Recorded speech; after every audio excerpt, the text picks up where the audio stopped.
Since 1903, the athletes have accepted this challenge, and the millions of fanatics have lined the French roadways to bear witness. This is the Tour de France. It is the passion held by the fans and the athletes that is the lifeblood of this event, and it's the event itself that can all at once transport the son of a railway worker onto the world's front page. Sooner or later, this torturous trip through France holds its riders accountable for the task they have chosen to accept.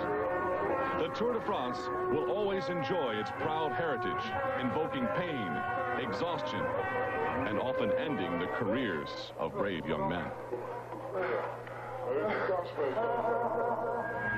The Tour de France chews up the weak, then moves on until it finds its champion.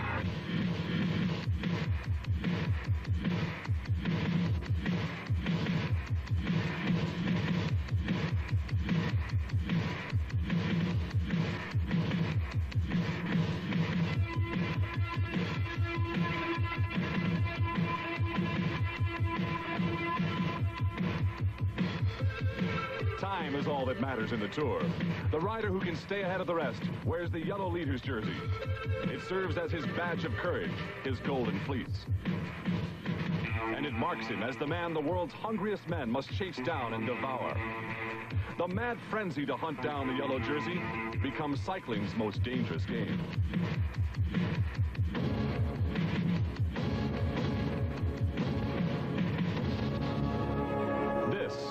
The Tour de France. The men who ride it, the millions who always return to watch it. It is a movable feast for the senses.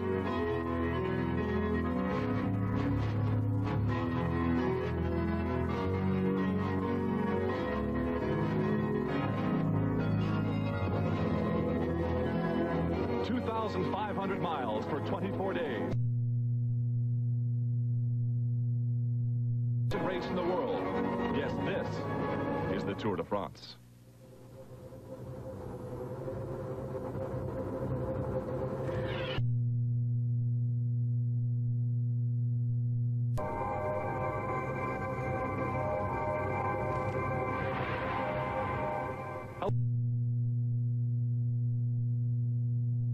Sports Sunday, we will bring you more coverage than ever before of the legendary Tour de France bicycle race. A race which on July 27th will make its finish right here along the Champs-Élysées in Paris. Now, for the sports world, before, simply because for the first time in history, an American, Greg LeMond, is favored to win the... And a teammate, Bernard Hinault. Hinault has won this race 5 times. Now, to fully understand the dynamics between both Hinault and LeMond, we have to take you back to last year's Tour. The drama unfolded as the Tour reached the Alps, and all of France was being electrified by the man in the lead, Bernard Hinault.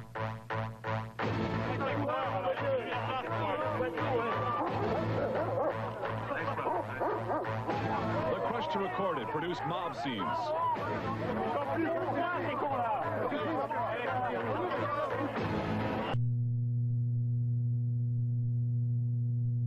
For his life in the streets.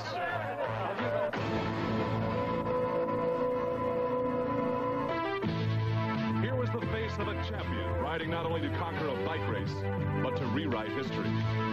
Bernard Hinault, this man they call the Badger, jammed the roads of France with those who insisted he win their race a 5th time. 4 times previous, the handsome Breton paraded his yellow leader's jersey into Paris as the champion. Only 2 men had done more. Belgian Eddy Merckx, dubbed the Cannibal for his ability to devour the competition, and the only Frenchman to win 5, Jacques Anquetil. Last year, Hinault's passion for a win was fueled by his need to prove himself, to the world, to himself, that he could come back from a crippling injury. 2 years before, the Badger showed the press a face that was more like that of a wounded animal. Hinault suffered then from painful tendinitis in his knee, and he had to withdraw from his race. The next year, Hinault returned, and so did his fans. But they would cheer Bernard Hinault to no better than 2nd place. But last year, the injury was finally nothing but a forgotten scar. Hinault entered the 1985. But ironically, the Frenchman's only real competition was his American teammate, Greg LeMond. LeMond was riding in second place to Hinault. This uncommon alliance began when Bernard Hinault hired LeMond to ride on his La Viclaire team. The youngster could help Hinault, but was the American too talented to be a helper? Because you see, the Tour de France is organized into teams, put together to work for one star. But on the La Viclaire team, it would soon be clear there was one star too many. Here was a competition over the most beautiful and challenging roadways of France. Inside it all, there among the 18 teams, one of the most fascinating conflicts in all of sport would be played out for all the world to see. It's day 16 in last year's Tour, a 112-mile race to Saint-Étienne. Over the first 16 days of 23, the riders had traveled 1,620 miles with more than 900 to go. Greg LeMond, in second place overall, was having a great day, picking up valuable seconds on overall leader Bernard Hinault. But when Hinault's group approached the finish line, disaster struck. One of the riders went down by him, and Hinault was caught in the avalanche of bikes and bodies.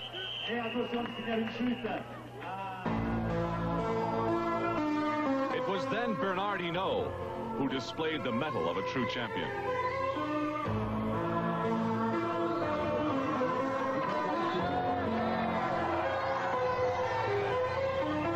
His head-first crash had him bleeding from the scalp.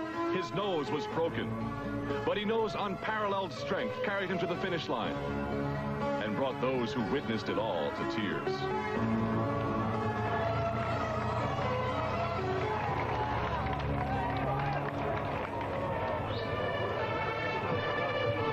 The next question would be answered at the hospital.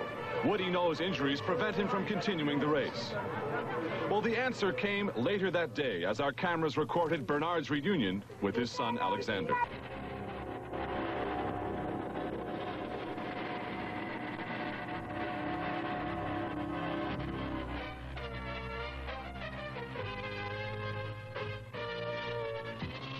These are the men who part the sea of millions who come to cheer them on to victory. From across the water has come American Greg LeMond, taking their sport and making it his life's work. It is LeMond who the world has picked to win this year's Tour de France. Riding with him, France's favorite son, Bernard Hinault. Hinault has pledged this year he will dedicate himself to a win for the American. But can a man with this passion for winning give up the chance to win again? It was LeMond who last year sacrificed himself for his friend and mentor, and now the two form the Tour's electrifying tandem. LeMond, Hinault, and 208 of the finest athletes in the world will take the month of July and turn all of France into their battleground.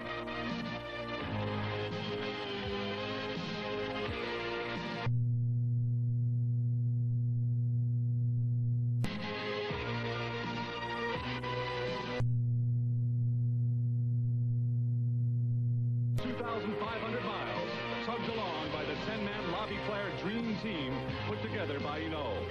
This is the La Viclaire Freight Train.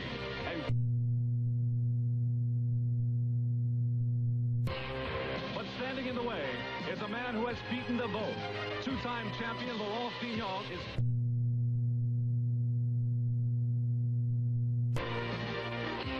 And it's Fignon who is... This, then, will truly be the Battle Royale.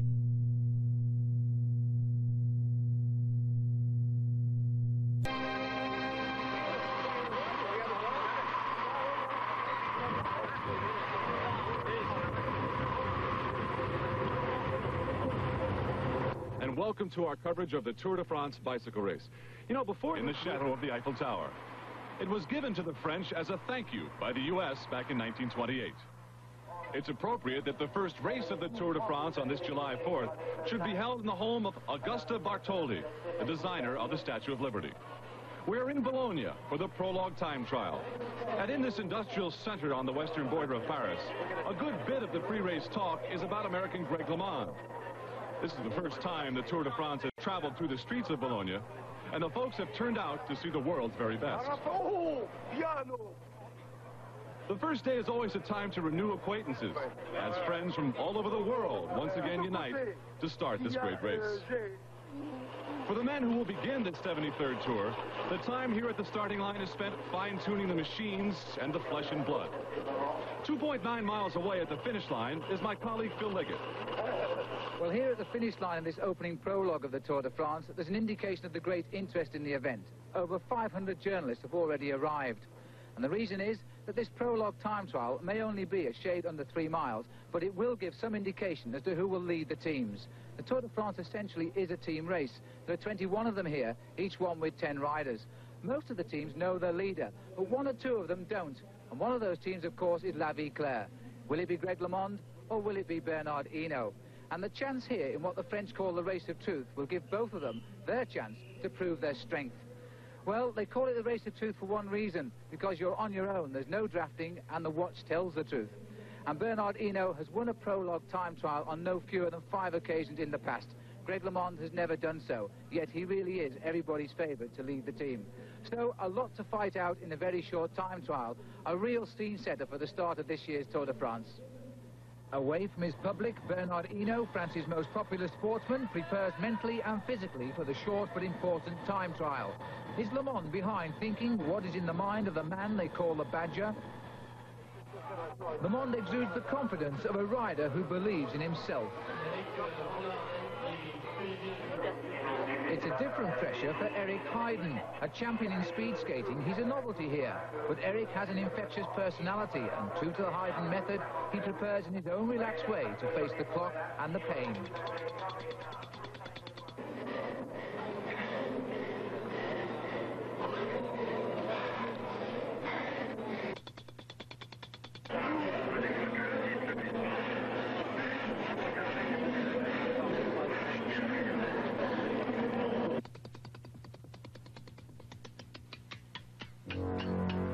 Yes, it is the race of truth. And the look of concentration etched on their faces tells you the importance of these final seconds in the start house.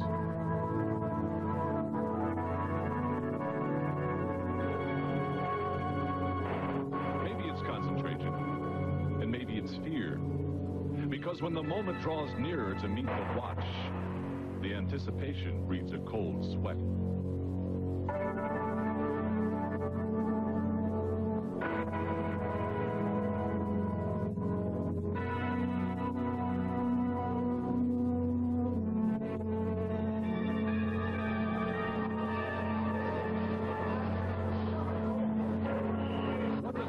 Athletes blast out of the start house, and then it's a journey alone, a sprint, contre la montre, against the watch.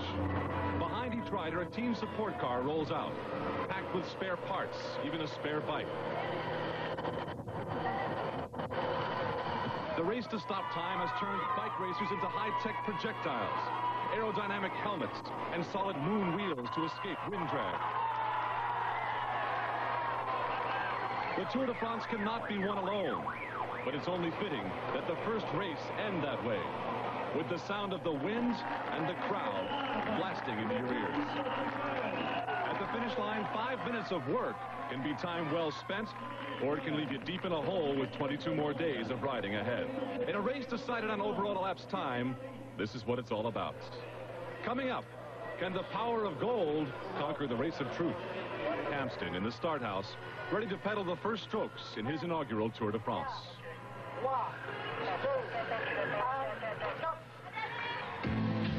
Hampsten rides on the French La Vie Claire team that includes American Greg LeMond and Frenchman Bernard Hinault. And he is part of the American invasion in this year's Tour de France bike race.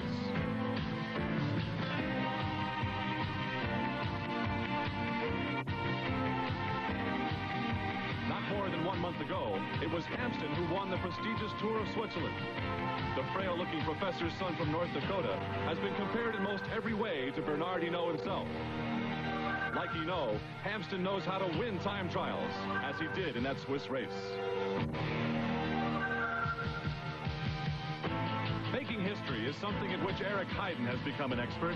The Olympic gold medal speed skater used to train on the bike in the off-season. Last year, he trained his way to a win in the U.S. Pro Cycling Championship. Heiden is also riding in his first Tour de France and on the first American team in the Tour. Heiden plays Beat the Clock now in a race he helped cover with us last year. 3 years ago, Belgium's Eric van der Arden won a Tour prologue in another Paris suburb. But since then, the rising star has not always shone so brightly. Still only 24, he rides with a vengeance. And when he gets to the finish, for the moment at least, he'll have the fastest time. There's a new star now, and Andy Hampsten, using all the latest technology in bicycle design, aims to win during a remarkable first year in Europe. Hungry for stardom, Le Monde and Hinault may soon have another winner on the team. No longer pensive, Eric Heiden grimaces at the taste of his hors d'oeuvre. The big ex-skater rides a regular bike, but he's fitted a carbon fibre rear wheel, which helps him to pedal a higher gear. Hopefully go a little faster. Hampsten finishes gulping air, the sign of full effort. Too slow to beat van der Arden. Eric's turn next, and he too fails, but a time much faster than Hampsten's, which should make him feel good for the weeks that lie ahead. Starting behind the Americans, Thierry Marie, at 23 years old from Normandy, catches and passes another rider who started a minute ahead. The Frenchman, one of Laurent Fignon's protégés on his team, continues an inspired ride and responds to cheers. Marie sets the time for those to follow. Oh man, that was hard. It reminded me of skating at 5,000 meters, you know. Go out there and start relatively easy, but even the easy efforts, when it starts to get to be the last kilometer or so, are really hard on you. It's hard to keep the gear rolling, you know. Fact is, though, you had an excellent time. What about the rest of the Tour now? Do you feel in good shape for it? Well, it's definitely builds a lot of confidence when you can start out well, but we haven't raced in Europe for a couple months now, and tomorrow's race is going to be a little bit crazy. It's a short one, and it's going to be fast. Hope I survive through that, but once the road stages start, I think that's the time when we're going to be able to tell whether we've trained hard enough or not for this race. It's time for the top guns in the Tour de France to take their places center stage. Greg LeMond. It is LeMond who, having finished second last year, has the opportunity and the responsibility of winning this year's Tour de France.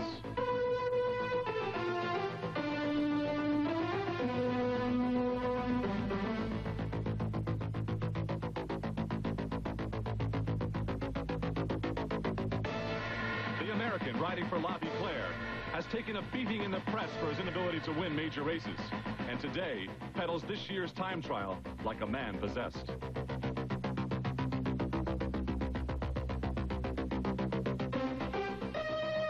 Twice before, Frenchman Laurent Fignon has conquered the Tour de France, but his injury last year kept him from defending his title. Now, the 26-year-old prepares for his race with the watch. Becoming your team's best rider means the other 9 members will work to keep you up front in the Tour de France. Last year, Bernard Hinault took 20 seconds out of Greg LeMond in the first race, and it set the tone for the rest of the Tour. With men like Andy Hampsten and Hinault on his team, a rider like Greg has reason to lift the tempo now. Fignon has left the start house, beginning the first phase of a journey that will test his knees for a full month, over 2,500 miles. The honor of starting last and in the yellow jersey, it's reserved for Bernard Hinault, the defending champion and 5-time winner of the Tour de France. Greg LeMond is still pedaling like a madman. And wasn't it just 1 year ago when LeMond was called upon in the mountains to help team leader Hinault win his 5th Tour de France? The finish line now in sight for last year's second-place finisher, Greg LeMond.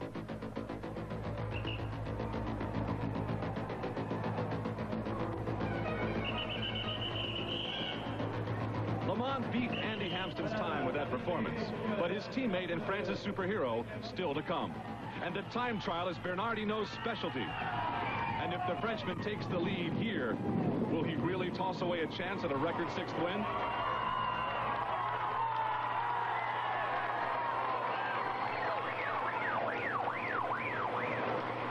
Up ahead, Laurent Fignon finishes strong. And with Hinault still to come, what's on the mind of the American Greg LeMond? Greg, you had a good time. How important is it for you at this point to be leading the L'Aubiclair team? It's only important to kind of set the tone of the team that, you know, I'm the strongest and I'll be the strongest for the whole 3 weeks. And, you know, it's important. Last year I lost 15-20 seconds, you know, in the first prologue, which he's not finished yet, but I don't think he'll do much better of a time than I. You never know. He knows sometimes comes out of your woodwork and just explodes. But I'm hoping that at least to be equal time. If he beats me by a couple of seconds, it still doesn't mean anything in the sense that he didn't take 20 seconds out of me. But it'd be nice that I'm in the lead of the team. 5 times before, Bernard Hinault has won the prologue, and now surrounded by a horde of cameramen on motorbikes, it's clear that Hinault will end the day's racing without a 6th victory. But this performance put Hinault 2 seconds ahead of his L'Aubiclair teammate Greg LeMond.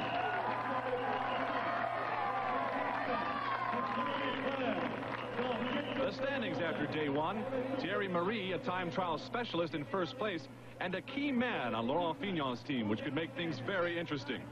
Eric Heiden in his first Tour de France, only 12 seconds back. In a race that had figured to be a showdown, all of the top riders were very close. The prologue winner, Thierry Marie, not on the wanted list of any of the top riders, but in yellow, at least for now. And what of Bernard Hinault? 3 miles has left him breathless. Yesterday, the working-class city of Nanterre served up a welcome for the Tour de France bike race. Having such a race start in your town is not only a great honor, it can also put you on the map.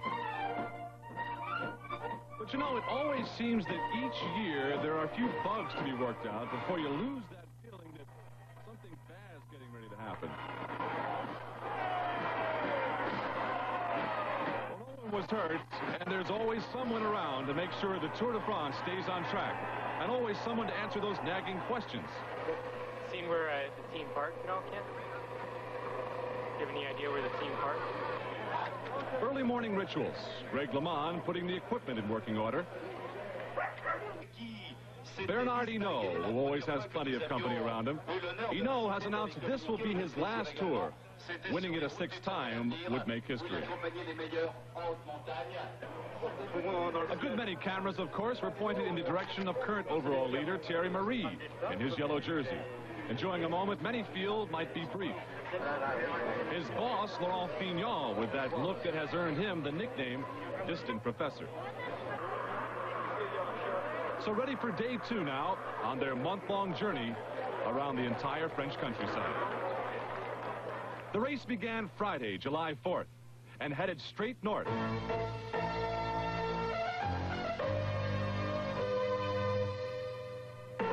It's during these early days of the Tour de France when the racing will be flat and fast as the pack moves together as one. And these towns and plains filled with so much history provide the scenic passageways for the brightly colored surface.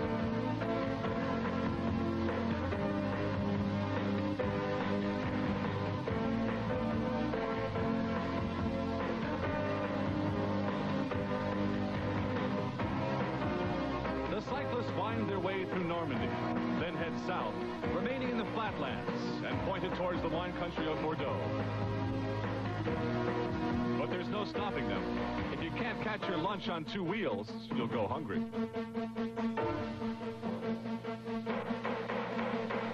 The repairs to the bikes and the bodies, it's all handled in similar fashion.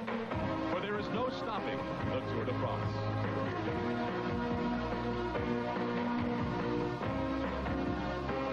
Bordeaux, and the tour is off to the mountains.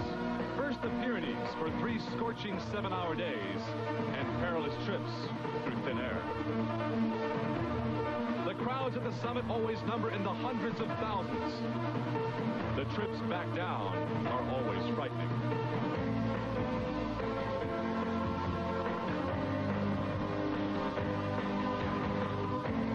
The Pyrenees are merely an hors d'oeuvre. The main mountain course is served up in the Alps. It's said the Tour de France always chooses its champions where the mountains bear the snows of winter. It's also where where more of the record 210 riders will be picked off one by one.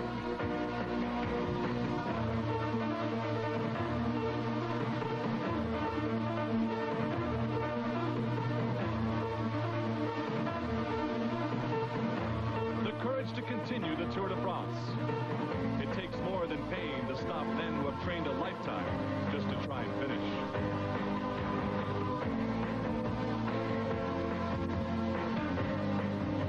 When the race has left the Alps, the man wearing yellow will likely be the one who does so in Paris, and so proudly rides down the Champs-Élysées, entering history as the winner of one of the greatest sporting events in the world. 2,525 miles of the Tour de France.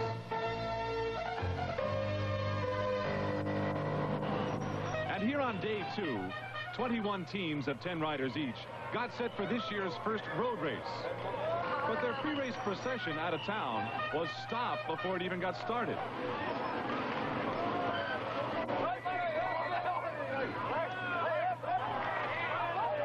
It was a demonstration by the Communist Workers' Union using the opportunity for attention to protest the closing of the Hinault auto plant.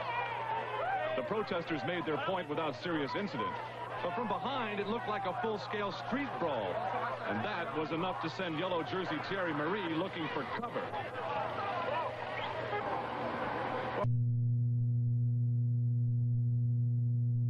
And 74-year-old director Felix Levitan went about his duties. The rolling start keeps the pack of riders together until the flag comes down for the official start.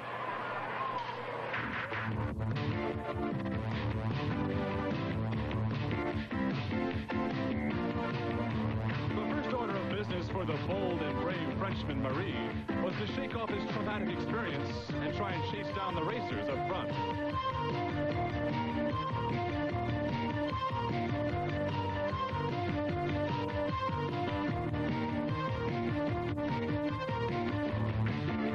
Greg LeMond, his helmet cover reminds us that this is a bike race and not a fashion show. Hinault, usually one for a little happy talk in the early stages of the race, looks a little nervous. Maybe it's the fat pack of 210 riders on the narrow roads of this Parisian suburb. And on a day that had already brought enough surprises, Canadian Alex Steeda came up with one more. Steeda, riding on the American 711 team, took off on a one-man breakaway. And no one followed.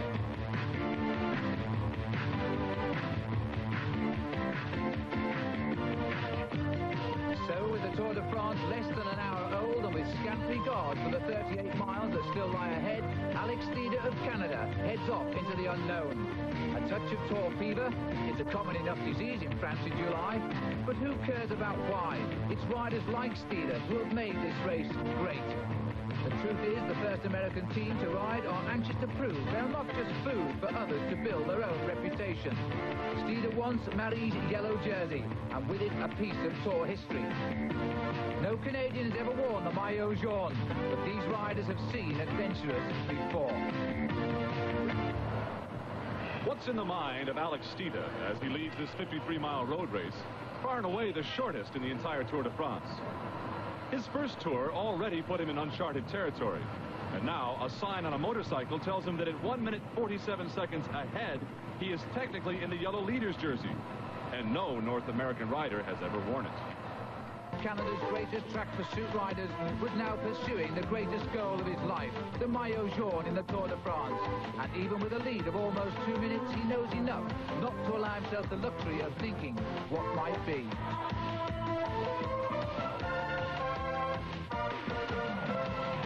Behind, 5 riders from different teams combine against Steeda, and his lead begins to tumble. The chase is inspired by Phil Anderson in blue, the Australian who was 5th a year ago.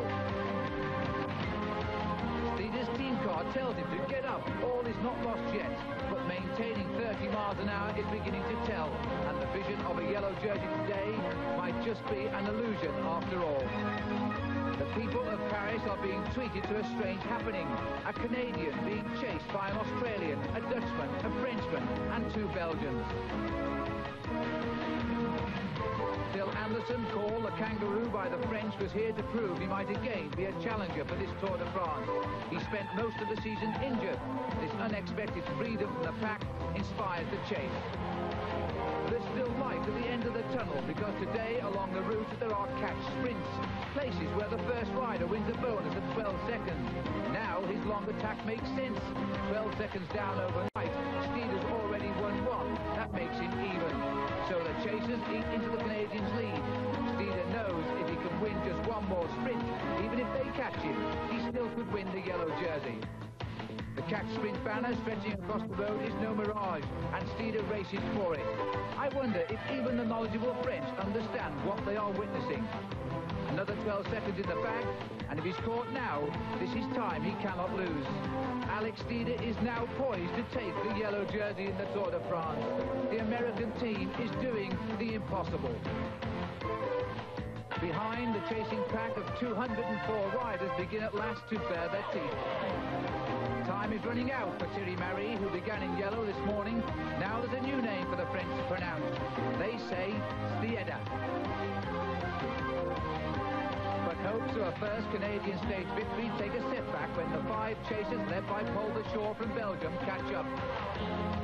The man at the back, Phil Anderson, another member of the Commonwealth, has been responsible for the capture of the Canadian. And with the main field still behind by 30 seconds, all is not yet lost. Anderson's gesture here is friendly. Steeder has earned respect. No more will the field in the Tour de France see the American team as a novelty. Not when one of them has earned the yellow jersey of leadership.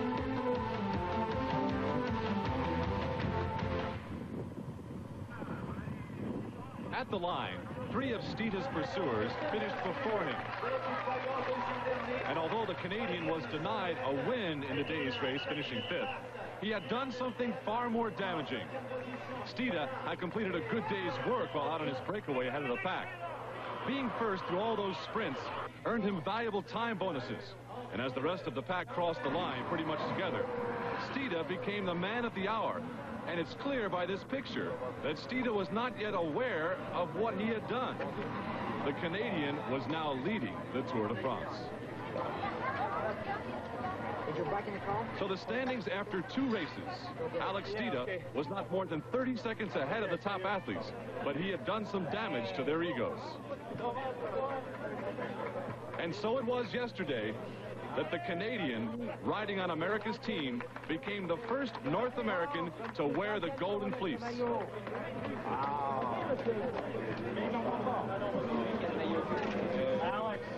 It was an outrageous move on Steeder's part, but one that certainly paid off. Only the 3rd Canadian ever to ride in the Tour de France. It was a big day for Steeder, who was in no hurry at all to leave the podium. And just as big a day for the world's press who were recording it. Some said Steeder and his 7-11 American team were not even qualified to be here in the Tour. Team manager Jim Opkowitz put the win into perspective. I mean, this is like winning the Super Bowl for us. It's the biggest thing that we've ever done. It's the biggest thing that's ever happened to American cycling, and it's only the beginning of what's going to happen in the future in cycling in the United States. And there's been a lot of work to get here. It's been up and down, big struggle, but we made it, and we're proving a point by being here that we can be contenders in this race now and in the future. Oh, it's incredible. I'm elated, man. For 7-11, for myself, especially for Canada, I feel just want to say hi to everyone in Vancouver, and hope they keep watching, because there's going to be more to come.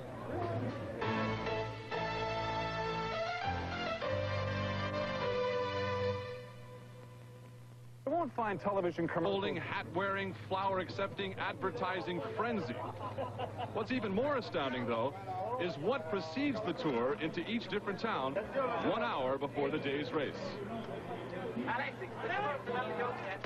Breakaway in the previous race. No one saw him as a threat, but the joke was on everyone else.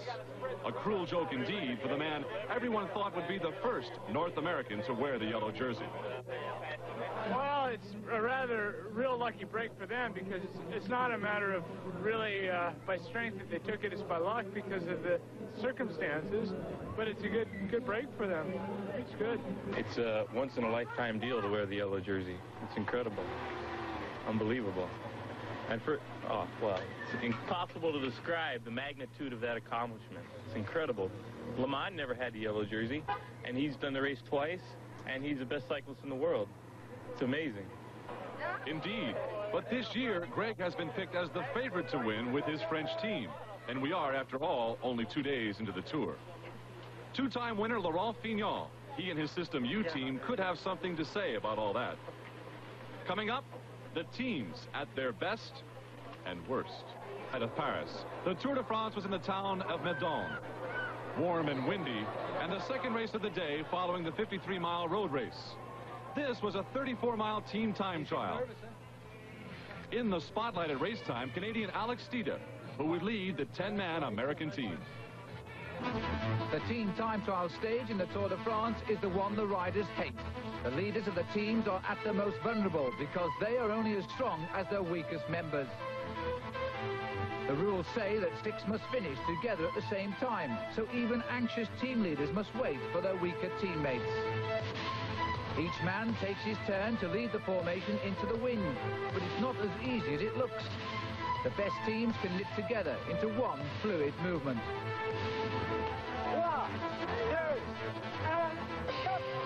Each 10-man team starts in formation every 5 minutes for the 35 miles test. And with the team racing for the fastest time, a strong squad can gain a lot.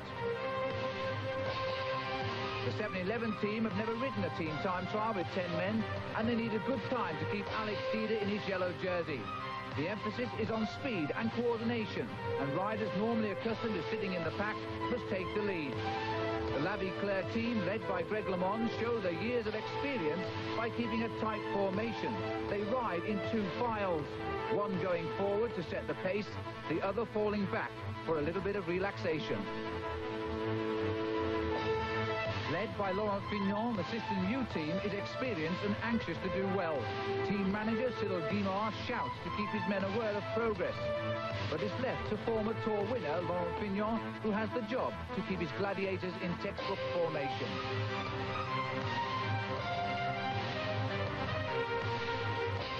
Bernard Hinault is not having the same success with his team's coordination. But when the rhythm works, it's poetry in motion. When it doesn't, a team can fall apart, and the result is disaster. Eric Heiden has fallen, highlighting the dangers of riding with your own teammates in a tight formation that lacks coordination. The team has gone on, but Heiden, one of the strongest forces in the squad, leaves a question for the team to answer. Should they wait or should they leave him, remembering that only 6 need finish together?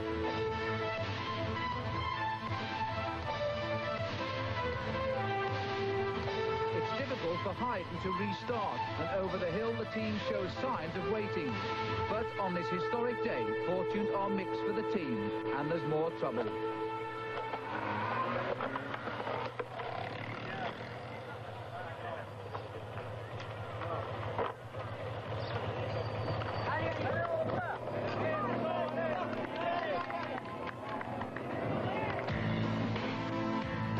It was now brutally clear that Alex Stida's brief friendship with the yellow leader's jersey would not continue through the day. His bold breakaway in the 53-mile road race hours earlier had sucked the power from his legs, and Alex Stida tried in vain to keep up with the team trying to protect the Golden Fleece.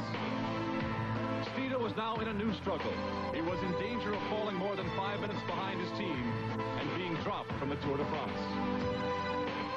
The team sent riders back to try and help, but the Canadian continued to struggle.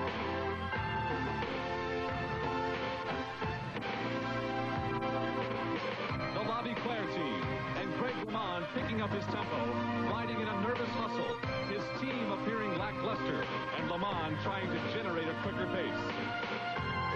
Looking like they had been oiled, waxed, and shot from a gun, the System U team was a techno blur spurred on by 2-time champion Laurent Fignon.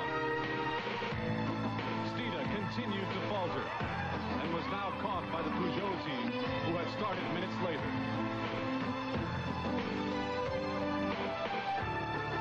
At the finish line, 6 members of Team 711 finished together. They had sent 2 riders back to try and help Smita stay in the race.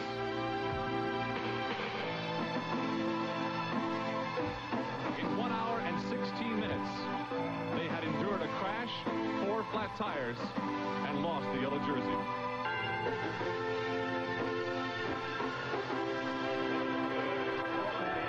Each rider receives the time given the entire team, and Claire finished the day in deep trouble.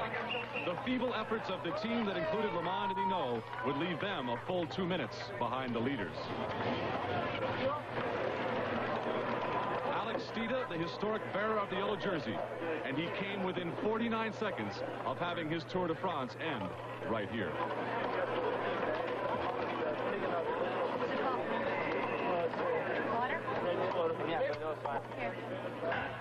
The winners of the team time trial System U, Laurent Fignon and his army of first lieutenants, had obliterated La Claire's dream team and the rest of the field. Oh, I can't feel my legs. We just weren't organized, and I think the lack of experience in the time trial really showed today.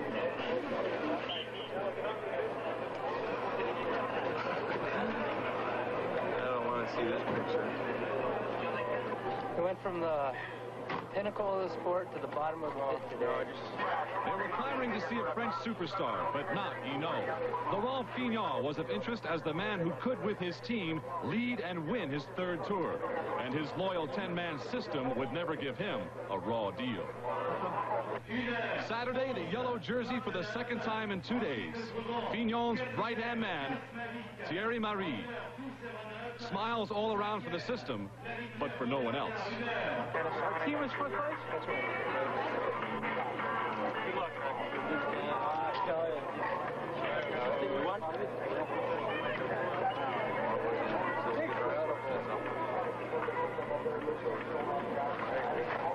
If that picture didn't tell the story, this will. After 2 days of racing, Greg LeMond, 1 minute 59 seconds behind. Eric Heiden, more than 5 minutes. Laurent Fignon, what's in the mind of the distant professor in Paris? Coverage. I'm John Tesh along with Phil Liggett.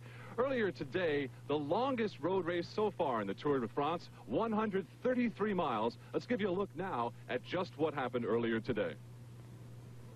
With rain at the start and 133 miles still to go, the System U team are feeling tired but relaxed after a wonderful time trial the previous day. Laurent Fignon, can he win the Tour de France for the 3rd time?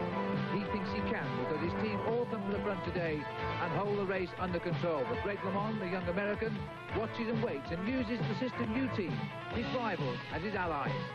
Bernard Hinault, a former teammate of Laurent Fignon, what does he think now? Can he take on the whole of the System U team today?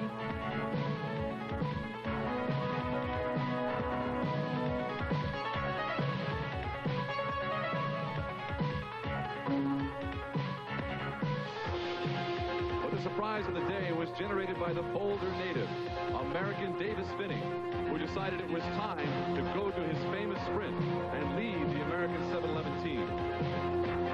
So Finney, 5th in the Olympic Games in Los Angeles in 1984, is now trying for the greatest moment in American history, a road race win in a stage of the Tour de France.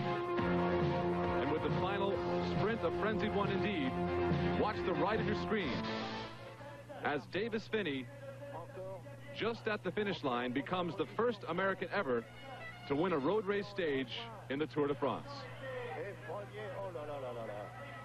So look at the standings after today's race and 3 days in the Tour de France. And look at Greg LeMond, almost 2 minutes back along with Bernard Hinault.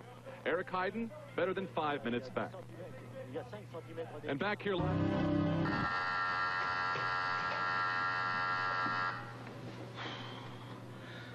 You know, every day in the Tour de France is another long day. Everybody gets up early. There's 23 days. There's 23 different hotels. It's the most transient sporting spectacular in the world. But there's no routine day. As the riders race along in that big pack, there's always something going on. It's certainly never boring.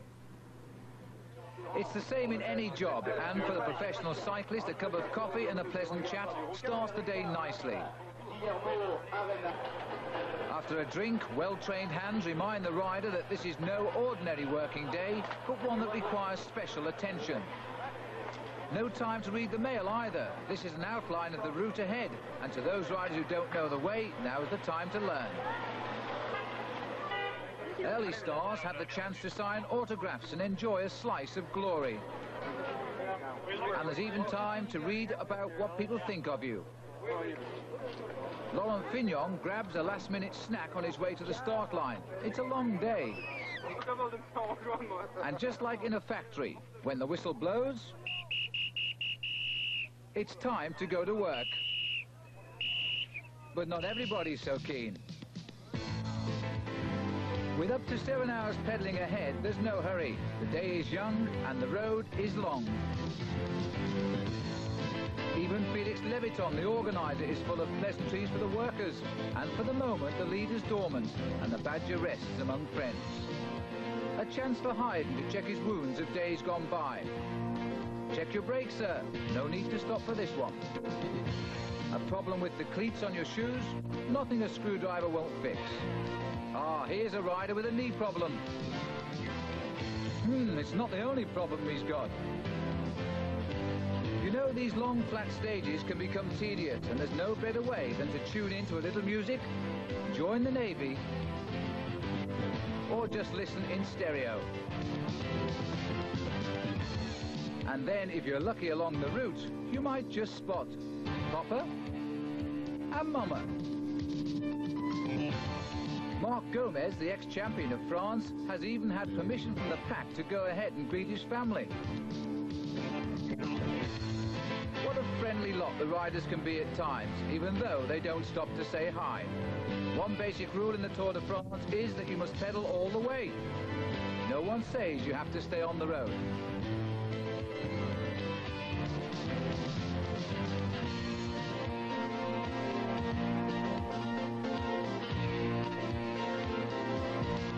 Never underestimate the dangers of riding in a pack of over 200 riders.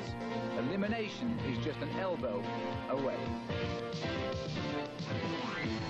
The miles tick by, and as the race this day approaches half distance, then lunch is taken. Riders snatch the sacks of food and then, like squirrels, store it for the remaining miles ahead.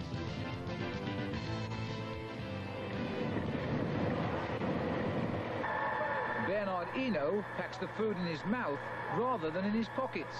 He's making ready with the rest for the metamorphosis that is about to take place.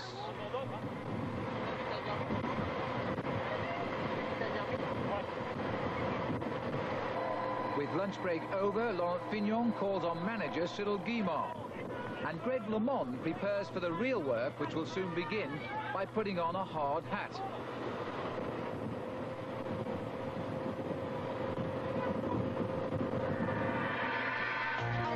The road ahead is now a challenging sight, and the race picks up a tempo that only the best will match. French rivals Fignon and Hinault in the sunglasses speak to each other, but neither will give anything away. If fate strikes now, a bicycle change is the only chance you'll have of getting back to the race, because the pleasantries of the morning are now a thing of the past. The Tour is now in open flight, and the huge crowds in the towns of France pack the streets to catch a glimpse of the peddlers of charm. Every day there are the adventurers like today's Johan van der Velde and Joel Pellier. They search for a stage win or even the yellow jersey. Sometimes the pack's interested, sometimes it's not. Van der Velde reads the route ahead, and the two leaders this day form a partnership from which both can profit. Behind one team, the System U squad are left to work the hardest. After all, it's their man who has the yellow jersey.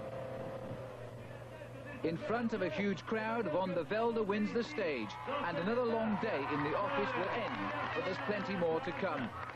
The field behind have been beaten this time, but with prizes for the first 80 to finish, there's plenty to race for, and the photograph will decide the winners.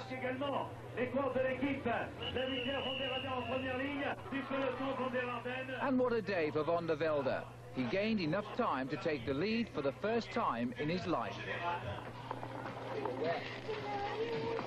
After the race, it's time to think about one thing: preparing for tomorrow's race. Every day, the team mechanics take each and every bike completely apart, clean them up, and then reassemble them once again. While the athletes sleep, these guys work well into the night and are then up at dawn getting the gear race ready. Since there's a new finish line every day, someone's got to tear this stuff down and then put it back up again. 600 of these crowd control barriers have to be put away. The 500 members of the press have split town, so their area has to be dismantled. 350 of these volunteers, each of them, have the unenviable task of preparing the arenas for 24 days of the world's most grueling bike race. And they have to have it set up by 7 a.m. next day.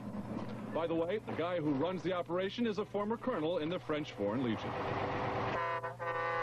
The Tour de France, live in concert and always on the road. Hinault. And the riders pull out of a town that has never seen the Tour, the elegant seaside resort of Villers-sur-Mer.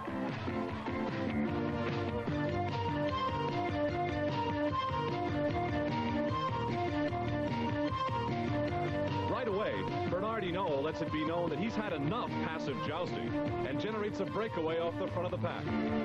Like a magnet, he draws a small group of riders along with him.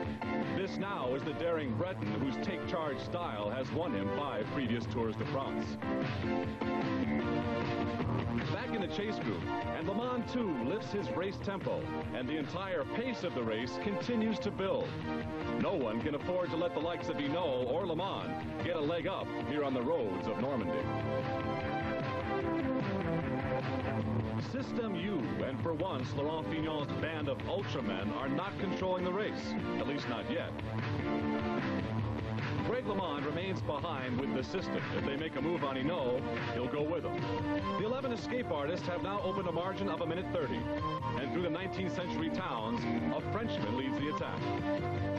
But his group is a talented one, and includes Ireland's Stephen Roche, who is dangerous enough to keep Hinault on his toes.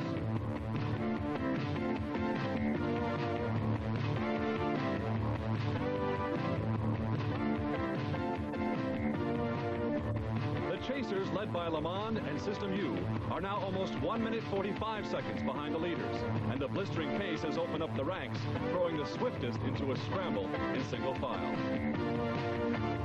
A check on the watch and a smile on the Breton faces tells the story. The first serious attack in the Tour de France is in progress. And on a day when no one expected more than a routine ride through Normandy, it's the Badger who's come out of his set in fighting mood. There's no finer time to attack than when your enemies don't expect it. And this group of 12 men push the pace up to 35 miles an hour as they speed towards Cherbourg. Greg LeMond follows the moves behind. Why should he chase a teammate? Hinault must be surprised by the way he's gathering time, but tours have been won by many errors. This is one gift he must accept. He's joined by Stephen Roche, third last year, another favourite who has fled the pack. Free as birds, everyone will help now. Unbelievably, the Vigilant System U team have allowed the unthinkable to happen, and now they must group together and try and correct their biggest mistake. Laurent Fignon, expecting a quiet day in the sunshine, is forced into action with his whole team, knowing that if the group ahead stays clear, his hopes of winning the Tour may be gone forever. The System U team chase with no help from the rest, because they know that Fignon must chase, using energy that later might cost him the race. Bernard Hinault, the winner of 5 tours, knows only too well the damage he's causing behind. The wily Breton has come out of his corner at last to show the world that at 31 he can still win the race for a record 6 times. Of all the tactics the riders might have expected, this is one they would never have thought of, because Hinault's record shows he never attacks on the flat. Exasperated, embarrassed, Fignon counters hard. He takes with him a small group, and guess who sat in at the back? Wearing number 7 and enjoying a free ride on Fignon's account. The Frenchman, it seems, is in a La Vie Claire sandwich.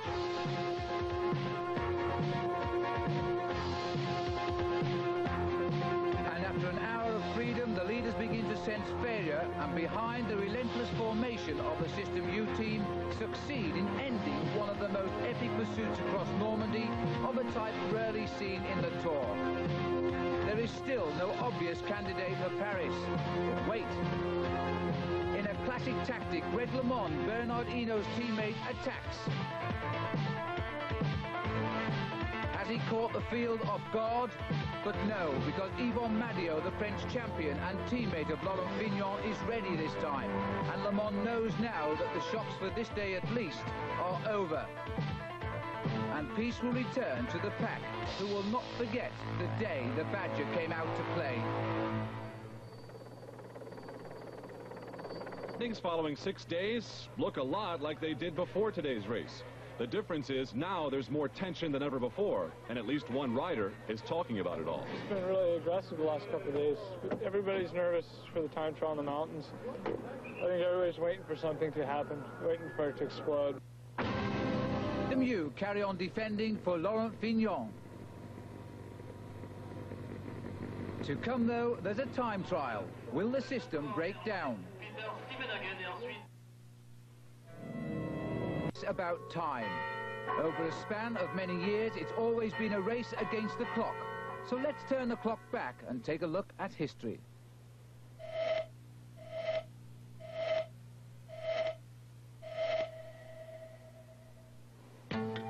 For 83 years, many things have remained unchanged. The backdrop of the beautiful French countryside, for example. The struggle of racing each day and every day. And the glory of the victory. À bicyclette, quand on approche la rivière, on dépose. For 83 years too, men have raced bicycles around the entire French countryside. They may have slowed down occasionally for a passing train, and even done a little bit of walking. But only one thing has cancelled the Tour. 2 world wars on French soil also had the Tour as a casualty, but racing began again as soon as the fighting was over. Today, the Arc de Triomphe signals the end of the race around France, where the final yellow jersey is awarded. Yellow? Because that used to be the colour of the sponsoring newspaper. With heavy bicycles, no multiple gears, and with spare tyres tied about their shoulders, the Tour de France began to build its legends. No helpers were allowed in the early years, and to start next day you had to finish with your bicycle, even if broken. No one has ever said the Tour de France is easy, but to be successful, adversity must be faced with courage of the type that's endemic in this race. Danger is something a rider lives with every few minutes of the day. And the pileups are certain to happen. Everyone just hopes it doesn't happen to them.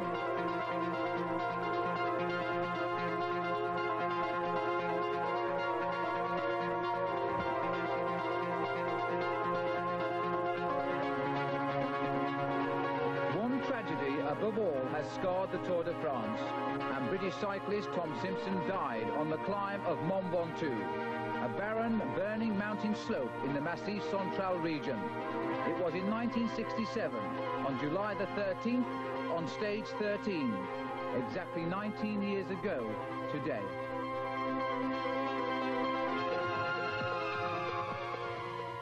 Happily, most people remember the Tour by its greatest riders.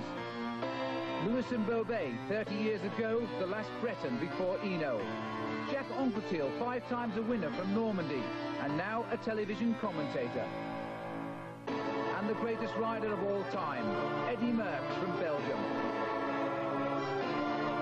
Today's heroes, like Bernard Hinault, this year aiming for his 6th win, have been developed because of legendary figures such as these, who have, by their very courage, shaped the Tour de France into the most grueling race on earth.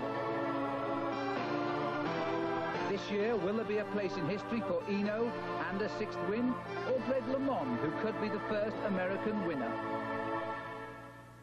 The view by the start and the system in Laurent Fignon have been a maddening presence here.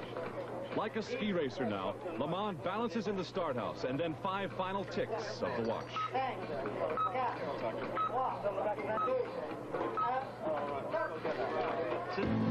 There is no team for help or hindrance here. LeMond and the others will all be alone on the course. The 25-year-old from the States who moved his family to Belgium to train rides on the French team he feels gave him a raw deal last year when they asked him to help teammate Bernard Hinault win his 5th Tour. LeMond admits he made a mistake, and this year he says he will work for no one. Bernard Hinault, also close to 3 minutes out of the lead, has in his career always used the time trial to jump into the overall lead.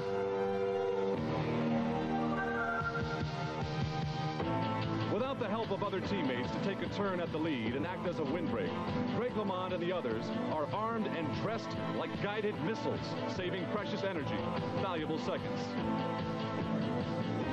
The final countdown has begun for Hinault. And for almost an hour and a half, it will be nothing but the race with the watch. Last year, it was Irishman Stephen Roche who gave both Hinault and LeMond trouble in the mountain stages, and his time trial today could set up the dynamics for next week's trip through the Pyrenees. Entering this race, his overall time in the Tour is 1 minute better than Hinault and LeMond.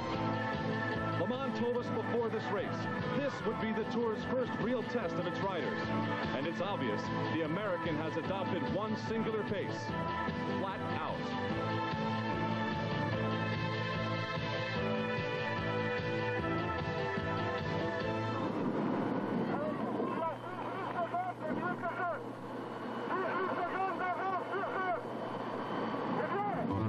With 850 miles covered, but with the Pyrenees still ahead, the time trial remains the most crucial stage for those who want to stake a claim to final victory.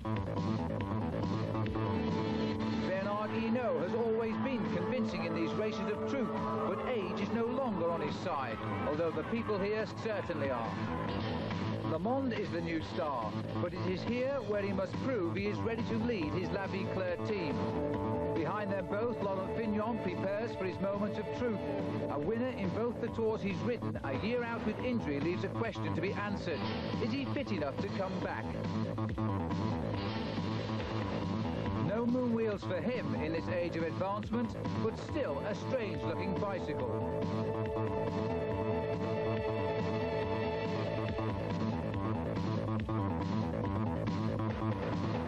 At the finish, LeMond clocks the best time so far, despite a bike change after a puncture.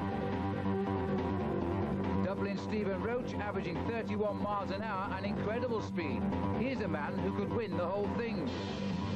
And still chasing everyone, Laurent Fignon seems to be having trouble finding his rhythm.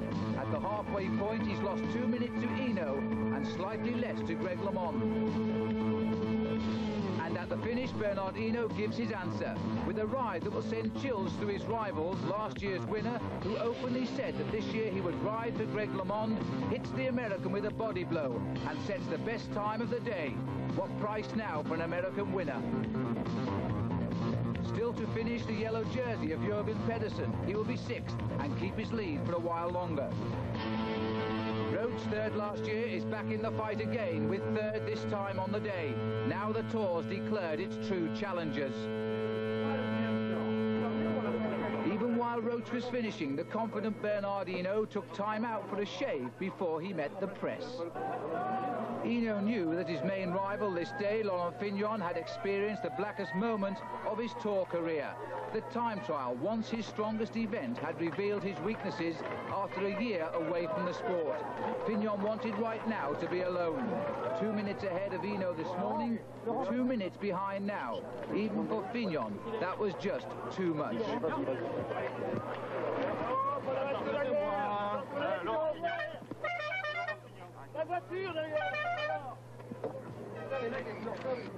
The time trial standings, and oddly enough, the first three.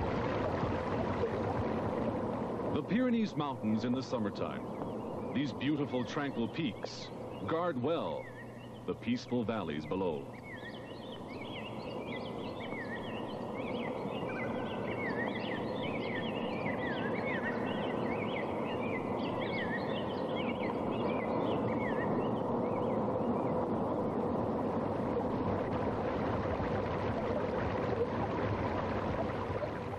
The music of the water and the wind is interrupted but once a year, when, like a giant magnet, the mountains attract the millions who come to watch cycling's great race.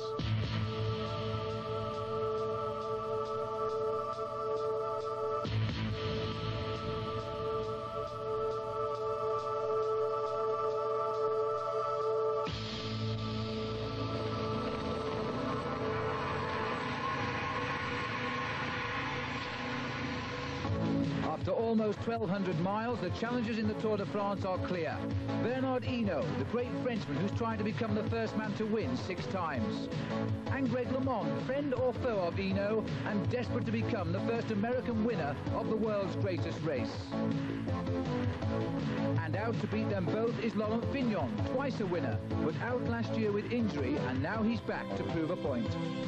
After 12 days, the Tour de France has arrived to face the highest roads in the Pyrenees, and the mountains which form a natural barrier between France and Spain are ready to reshape the Tour. The route on this 12th stage leaves Bayonne at sea level to open with the climb of the 3,700 feet Col de Berdin-Curicetta, which is as hard to say as to climb. After 2 smaller climbs, the riders move on to the Col de Marie Blanc at 3,300 feet, not so high but steeper. Finally, the descent is made from the Pyrenees this day to Po after a leg-breaking 135 miles on this, the first real test in this Tour. Like a piece of discarded string, the Berdin-Curicetta is a worthy adversary for the Angels of the Mountains. And on this first challenge, the climbers, led by Hinault, set a pace few will follow.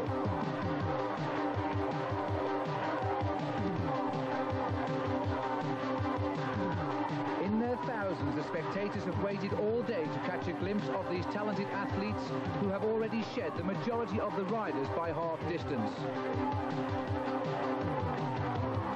Already 10 minutes behind, the leader for 4 days, Jürgen Pedersen, is about to lose his yellow jersey. The mountains always produce the truth. Even Fignon cannot hide, and a year off with injury is too much. He too has lost the Tour on the very first climb. The double victor struggles like never before. He'll lose over 12 minutes. The man doing all of the damage, Bernard Hinault, shadowed by Greg LeMond, is confounding his critics and setting a pace that is hurting everybody. The Badger is enjoying freedom. At the top of the Berdin-Curicetta, Hinault concedes to Robert Miller, but the first mountain of this Tour has made its selection, and Hinault is still the name. Behind the leaders are the stories of riders who struggle not to win, but only to finish. Up to this point, 30 of the 210 original starters had dropped from the Tour, and 2 Americans would be next. Today, 2 boys from the States not only battled the mountain, but a stomach virus that left them both weak. Doug Shapiro, on the right, finished his first Tour de France last year. But now, the 27-year-old who grew up in New York was struggling in vain. Enduring the same hardship, Shapiro's teammate and friend Chris Carmichael, whose first Tour de France will end here 1,500 miles from the finish line in Paris. It's been a brave new adventure for Team 711's first Tour, carried on now by Olympic speed skating champion Eric Heiden. And also by the American who made Tour history on its 3rd day, winning a road race. Davis Finney, here recovering from a crash, fights back with the help of an unknown ally from within the crowd. But at the front of the race, how things have changed, and Bernard Hinault has stunned everyone by attacking and going ahead with Pedro Delgado, one of Spain's greatest climbers and a marvellous ally now. Hinault has left the great climbers gasping: Miller, Claude Quillion and Greg LeMond. Even Luis Herrera, the Colombian, who'd waited for these climbs to prove himself. How did LeMond feel now, hoping to set the pace? Again, the American is forced to follow in defence of Hinault. This great Frenchman never gives up. And off the mountain he speeds towards Po, thinking of gaining as much time as possible on a day when the climbers should have contained him. No one expected such a bold attack here.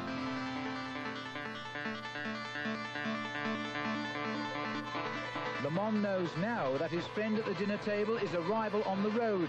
But even with Hinault gaining many minutes in front, LeMond contains his natural feeling to attack and plays the perfect teammate on this climb. He just keeps an eye on them and refuses to assist in the chase.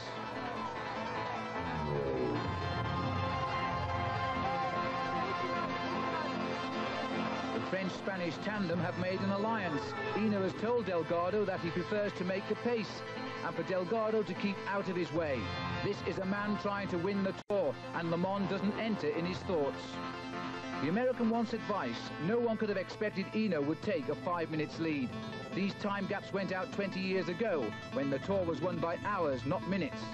Taking on water, LeMond has been pushed away from contender to that of a helper. Fully 2 minutes ahead. 2 men, one from Spain, one from France, joined by one common goal. Delgado and Hinault are stealing the day's race, and Hinault moves closer to the yellow jersey every second. That have for decades tested the true champions in the Tour de France.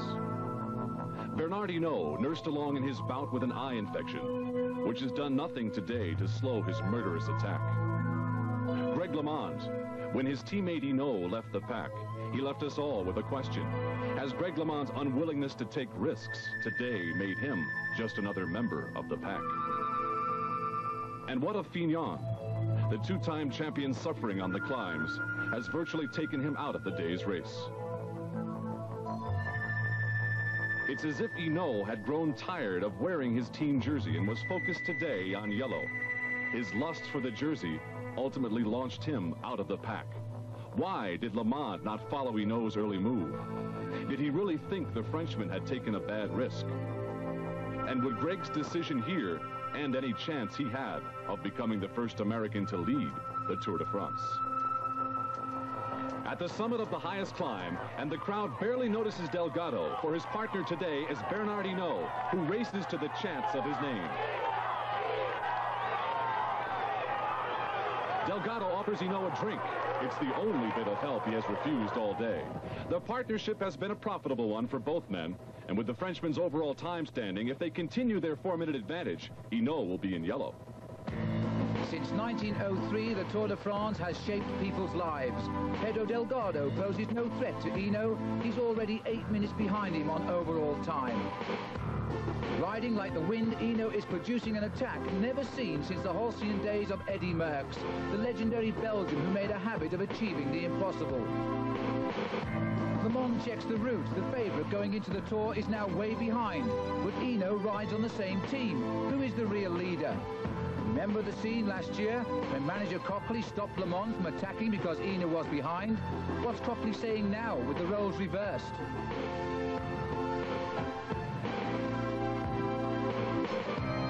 The hardest enemy to fight is the one who never does the predictable. And Hinault was attacked on the first day in the Pyrenees when the hardest days lie ahead. He knew no one would want to race this soon. The only loser today could be LeMond. This year, LeMond has a new teammate. He speaks the same language. American Andy Hampsten is a useful confidant. In the crowded streets of Po, Hinault plays to his people. How could you expect this man to even think of giving the race to an American on foreign soil? 2 miles behind, LeMond, sick inside from what seems like a double cross, is paced by Hampsten and followed by Zimmermann, the Swiss champion. On this extra extraordinary day, Hinault is literally miles ahead, pulled by the magnet of success. And as Miller and Herrera struggle on the final small climb, they must wonder what is left for them in this race now. But Le Mans can wait no longer, and with the show of aggression the French say he doesn't have, the American, driven by anger, fights back. At the finish, and watch Hinault in second place, who makes it obvious that he's giving Delgado the win. A personal thank you for the man who has helped Hinault into the yellow jersey. Delgado's breakaway now seen as brilliant.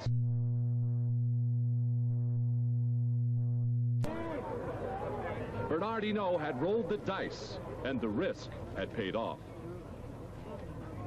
The decision not to join him was a costly one for the American. Greg LeMond, riding with Colombian Luis Herrera, waited too long to lift his tempo. And through the streets of Pau, LeMond's dreams of a Tour victory continue to evaporate. This is a man very familiar, very comfortable with the yellow jersey. Hinault has said he will retire after this year's race. His charge now is to hang on to the jersey through the rest of the Pyrenees and then the Alps.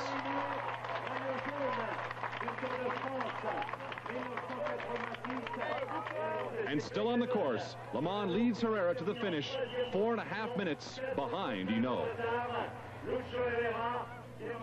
The Frenchman is not only in the yellow jersey, he's 5.5 minutes better than LeMond overall. The La Viclaire rider, who told the press that this year he would sacrifice himself for his American teammate, has shown LeMond and the world that when it comes to the Tour de France, winning is everything. Think you still have your own chance? Not sure. Who knows? The standings with 1,400 miles remaining, Laurent Fignon is out of contention. LeMond may be just as bad off, 5:25 back, and with some regrets. I feel I'm too close to Bernard Hinault, too close to his strength, that I end up always having to take the second position, and it's my fault. You know, I mean, I probably should have stuck with System U or some other team. That's all I can say. Is the Tour over, do you think? No, I don't think so, because, you know, I have to say honestly that I'm going to take my own chance someday when I feel really good. Frenchman Laurent Fignon, a third win is certainly out of the question now. The race and the country today belongs to another Frenchman. Would Greg LeMond be better off if he never stopped walking? Time will tell, and the decision will come here. Live TV and radio shows is the yellow jersey. The tough, handsome Breton, Hinault, leads this race that has brought him the world's attention. One day after he was embarrassed by his teammate Hinault in the previous race, Greg LeMond prepares this morning for yet another 6 hours of racing. And what has happened to the invasion from the boys of System U? Well, the answer came live on French TV when System U's leader, Laurent Fignon, was found not in cycling gear, but huddled beneath hotel room sheets. Fignon, 12 minutes behind overall, and diagnosed with a fever, has dropped out. I told Greg last night, I think you're strong. You know you're strong when everyone else is hurt, and I think you better go for it, because when you have the chance, don't wait, you know? If you want to win the Tour, don't wait for it, go for it. I think Greg let Hinault take the initiative in the team. Was that a mistake? Well, if he wants to win, he's going to have to pull back 4.5 minutes now. It's going to be difficult. Do you think the possibility of a Tour win is gone now for Greg LeMond? Not at all. Why so? Because I think he's the strongest rider in the race. A lot of early morning talk as this war of attrition makes ready to leave the city of Pau, where among other historic happenings, Béarnaise sauce was invented. Of the 2,525 miles of the Tour de France, today's 116-mile climb through the Pyrenees will be one of the toughest. It begins gently, no climbing for the first 45 miles, but then the trip up the Col de Tourmalet, a name which originally meant bad detour. The road could only be accessed by foot until the 17th century. Over the top, straight down, and then the concern is gravity. Back upstairs and the Col de Aspin. Back down again on the tortuous seesaw, and then up the Col de Parasord, about 5 miles from the Spanish border. That's 106 miles gone. But finally, one more of the Tour's highest category climbs to the ski station of Super Bagnères. So the ride out of Pau, the largest city of the Pyrenees area, which first hosted the Tour de France back in 1930.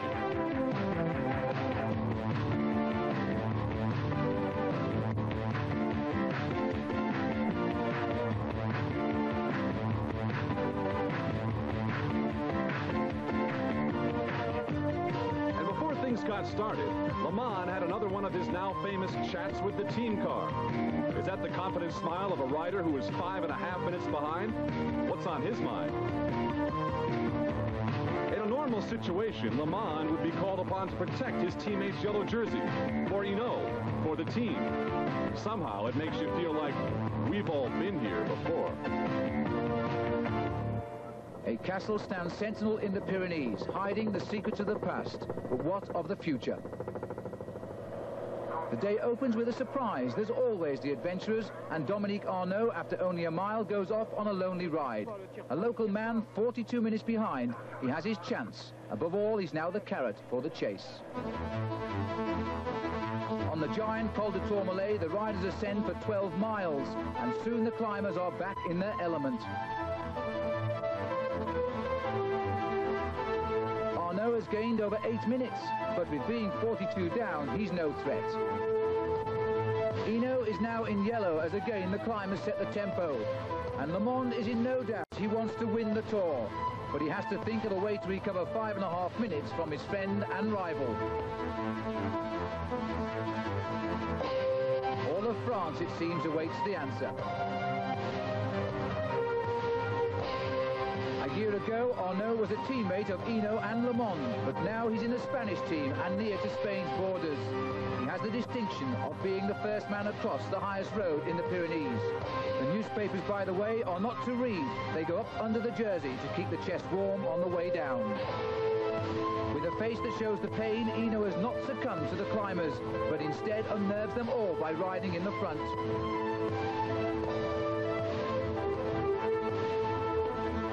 Still 5 minutes ahead, Hinault goes down. Further behind, Le Mans goes up, and with the summit ahead, it's not just the sun reflecting off his back, it's also the yellow jersey of Bernard Hinault.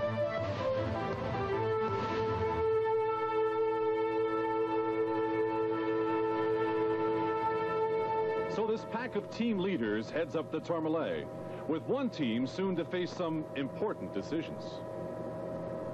In the 113-mile race's second climb, and a Frenchman is in charge of his race. The Badger, Bernard Hinault, has once again whipped his fans into a roaring frenzy.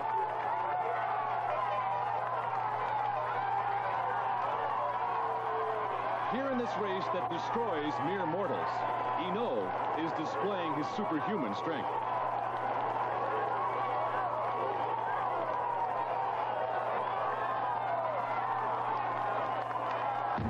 Is Hinault man or machine? Because no one expected this. 2 attacks in 2 days. Certainly not Le Mans, who was seeing his race dissolve before his eyes. Le Mans now clings to the hope that a Colombian can pull him back into the race. Still ahead are 2 major mountain passes. Is Hinault really a Superman or a fool?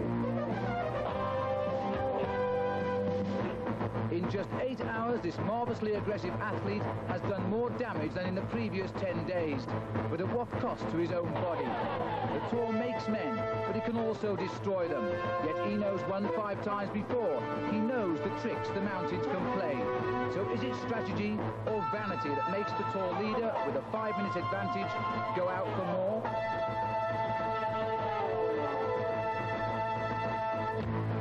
Over 2 minutes behind, the chasers regroup. Even they cannot work out what is in the mind of the Badger. Robert Miller and Greg LeMond keep tempo side by side, each knowing that sooner or later, one of them must attack and go after the man who doesn't know how to be second best.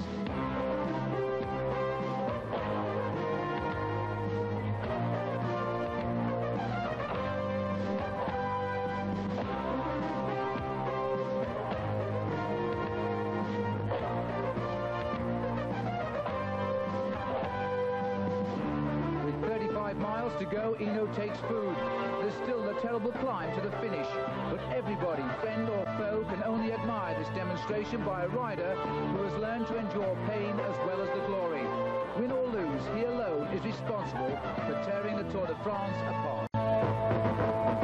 After more than 4 hours in the lead now, Dominique Hinault will succumb shortly to the inevitable. The cars behind indicate the approach of the Badger, who will soon be back in his rightful place.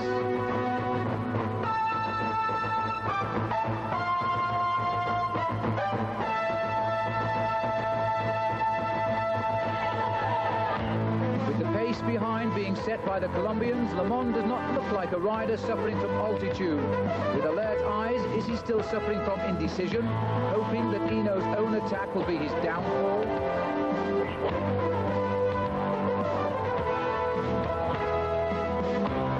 Further up the climb, Hinault is set to pounce, and after leading for over 4 hours, Hinault will soon slip back from the lead and into anonymity.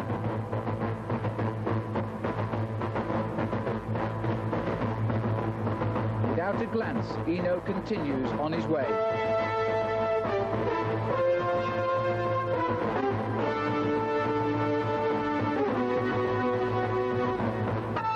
The pursuit behind is at 60 miles an hour.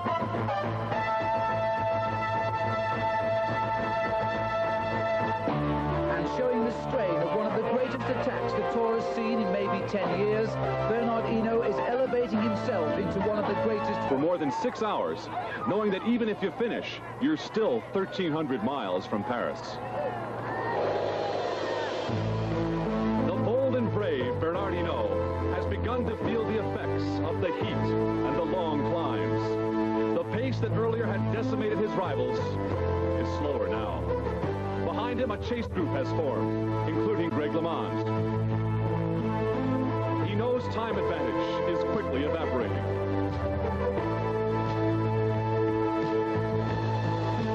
They ride eagerly in search of the yellow jersey, and the man who had seemed unstoppable is for Greg LeMond and his group, at least now, reachable.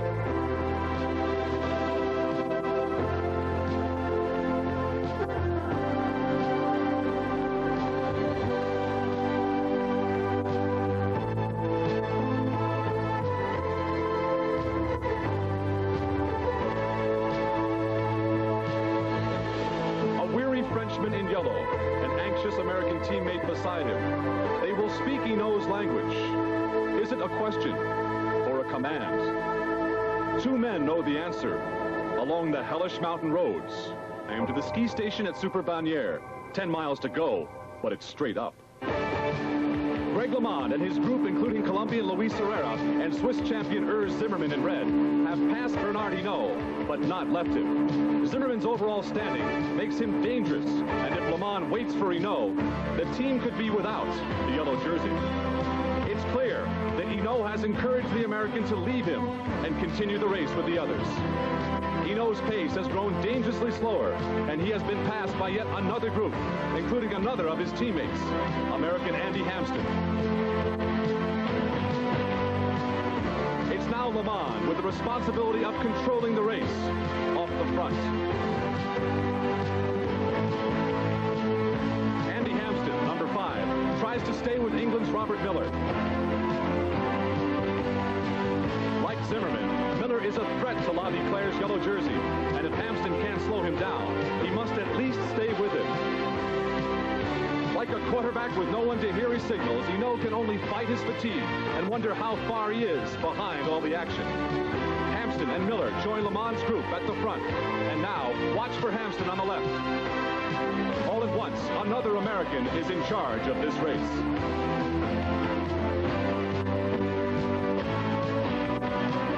It's Hampsten, who with his victory in the Tour of Switzerland showed he is indeed a powerful force, and on the climb to Super-Bagnères could win. A bit of indecision in LeMond's group, and Herrera begins to falter.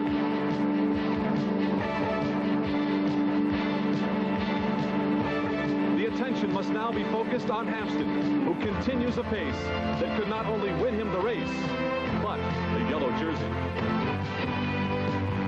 Finally, Le Mans makes a move. Looks back for challengers, and there is none.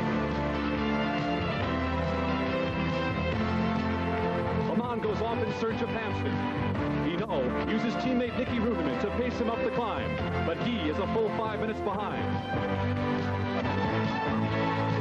Le Mans has caught and passed Hampsten and is alone at the front, and he now has a chance at the yellow jersey.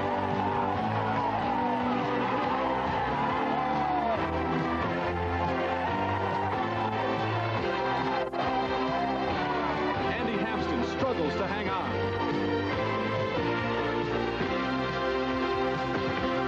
Nearing the summit, and a man whose last name in French means the world has a whole country on his side.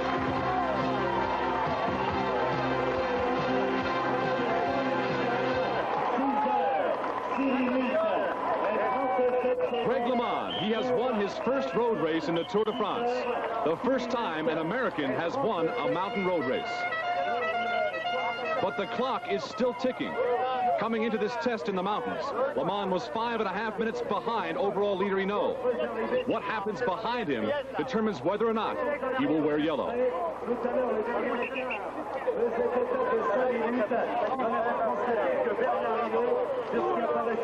And so still on the mountain, Bernard Hinault fights to keep his jersey.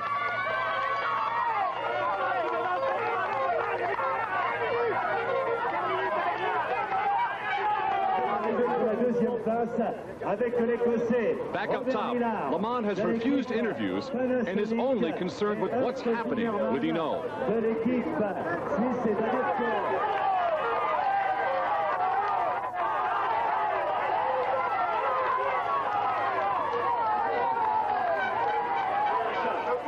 Le Mans on the podium for today's win, and it's one he certainly earned.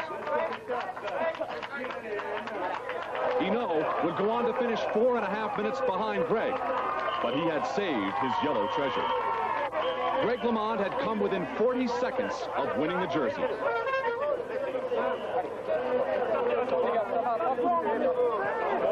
I'm confident that I can do it. You never, the Tour de France is a race unlike any other race, and you're being attacked every day, and I just hope I never have a bad day in the Alps. That's something that can happen. The standings after 13 days, 2 Americans in the top 6. That's never happened before. And Le Mans is 40 seconds away from making more history. All bets are off as to the winner in Paris. The daily ritual of administering the yellow jersey, enjoyed by Hinault. How long will this last?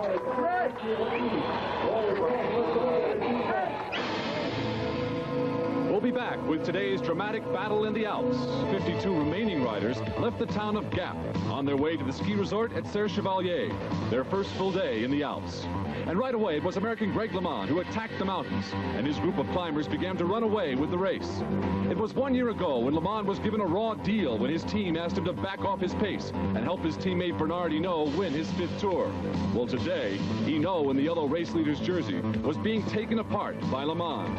At the start of this stage, Hinault was only 40 seconds ahead of LeMond in the overall standings. And now, Greg was far enough ahead of Hinault to put him technically in the yellow jersey. A look back for Hinault, a real look, and Hinault was nowhere to be found. Could this really be happening? Well, it appeared to finally sink in as LeMond realized he should be paying more attention to his race. The Swiss champion Urs Zimmermann leads Greg, and suddenly he is the American's chief worry. This now is the angry Greg LeMond, the man who was promised by teammate Hinault that he would have the Frenchman's help this year. What was being said at the team car? Maybe it's what we heard early this morning before the race. It's been really difficult for me because, we have 2 leaders on the team. Both of us want to win. I always felt that, a promise has been made that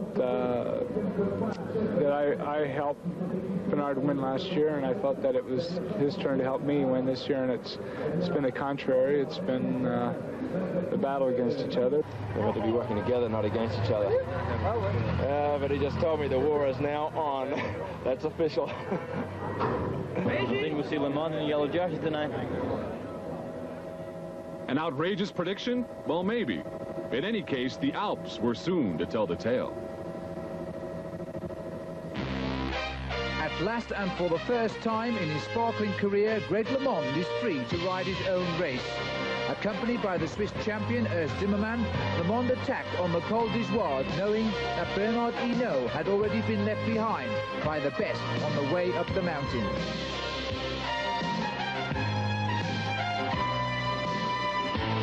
Finally, everything Greg LeMond has promised is coming true. The American who made Europe smile when he said he could win the Tour de France now has the last lap.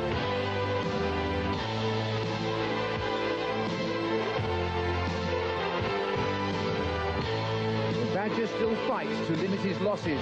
The Tour has still 600 miles to go after today. Hinault knew, though, someday the rider he trained, coached and encouraged would one day become a man who could inherit all the glories that the Tour de France creates.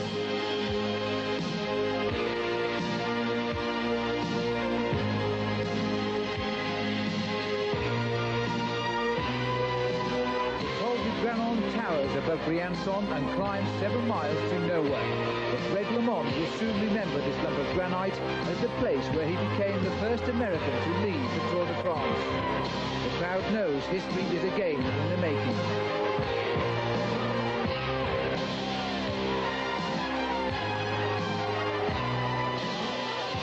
Hinault is beaten today, but he has helped make LeMond the champion he always knew he was. Even in defeat, Hinault has every reason to feel proud this day, as all America should. Greg LeMond has only to cross the finish to become the first American to lead the race in a history that goes back 83 years.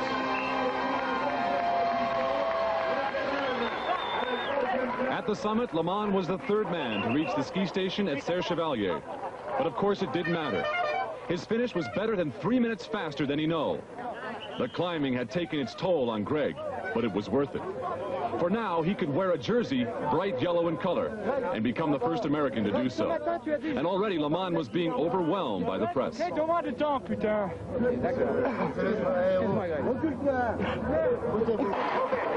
Hinault, his yellow jersey would soon be gone. And now the historic moment. Greg LeMond in yellow. The blonde-haired, blue-eyed bike rider from Nevada was now leading the greatest bike race on earth.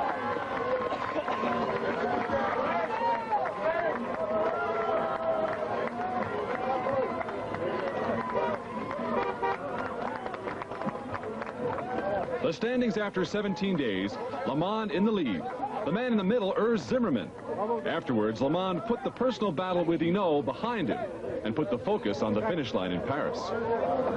I think that Bernard realizes maybe that he can't win it now, and I think that Bernard's the type, I mean, normally he'd really keep his word, but, you know, he's been under a lot of pressure, and I think now that I've got a clear advantage over him, I think he really will support me 100%.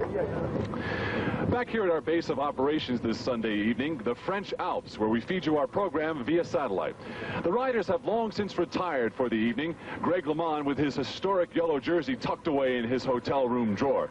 But the race is not over for Greg LeMond or the other riders, because upcoming this week, 2 of the most torturous stages so far, 2 more days through the French Alps. The week ends up with a glittering ride down the Champs-Élysées for the man who can win the 1986 Tour de France. Will Greg LeMond be able to hang on to his first yellow jersey? His yellow jersey. The American has spent his first full night in the yellow jersey, and he would like some team support. I'm hoping that I'll have some support from him and in the coming days, because I feel like, you know, mountaintop finishes, I'm riding stronger than he is, and I think I should maybe take another minute out of him today. I'm thinking that. Actually, the man in second place to LeMond in the overall standings is Switzerland's Urs Zimmermann. Zimmermann is 2.5 minutes behind Greg, and Hinault is another 20 seconds back. Another of the top riders is Spain's Pedro Delgado, but the pace of the favorites has put him fully 8 minutes behind. Check-in time for this crucial trip into the Alps, and for the first time ever, the man to beat is an American. After the opening day in the Alps, Le Monde has the yellow jersey. But it's now Ursa Zimmermann who is second and Hinault back in third. Day 2 in the Alps is the most unkind of all, with 3 of the highest passes. The Col de Galibier at 8,600 feet, the highest road in France. Then the road snakes its way up the Col de la Croix de Fer, another brute at 6,800 feet. And after only a brief rest before the final twisting agony of Alpe d'Huez, a mere 5,800 feet. But on the glaciers here, you can ski all summer.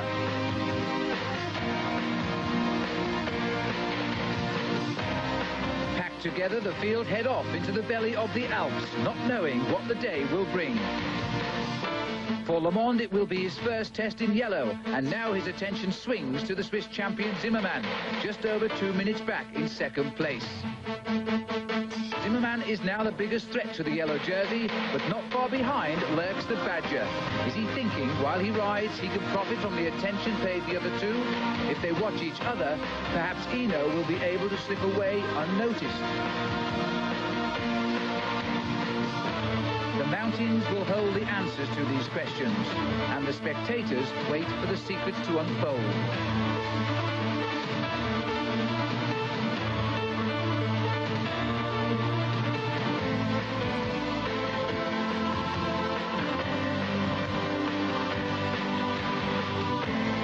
As the air gets thinner and the roads go higher, Hinault is still a force, and with typical panache, he teases Le Monde to take the lead. The mountains are a great leveller, but Hinault signaled to Le Monde that he won't be content to ride in this pack much longer.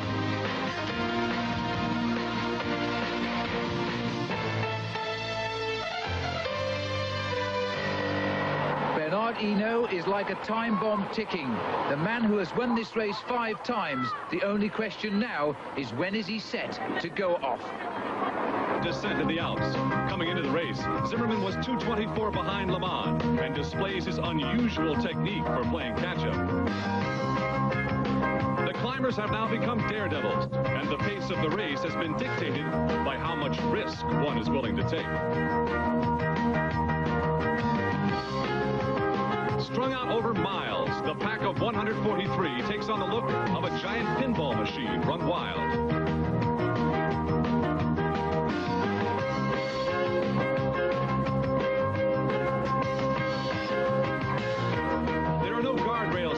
Only rock walls and perilous cliffs, barely negotiable at 60 miles an hour.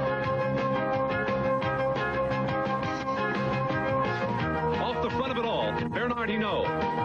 Zimmermann in front of him, and manning the lead position, the yellow jersey, Greg LeMond, whose lust for greater speed has ensured him his position as the race leader. But at the bottom of the hill, the group collects itself, and the race begins all over again.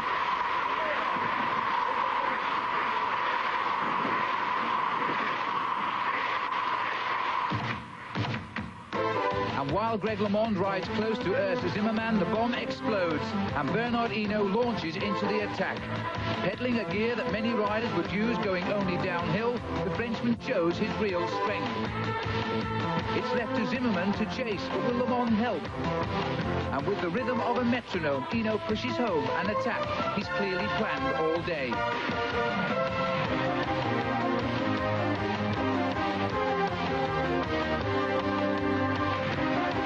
Plays the perfect teammate and rides behind Zimmermann. But what's he thinking? Surely he remembers the road to Po a week ago when Hinault won the day by over 5 minutes. That margin now will cost Le Monde the Tour. Zimmermann is now sandwiched between 2 teammates. The Swiss rider is in isolation and tiring.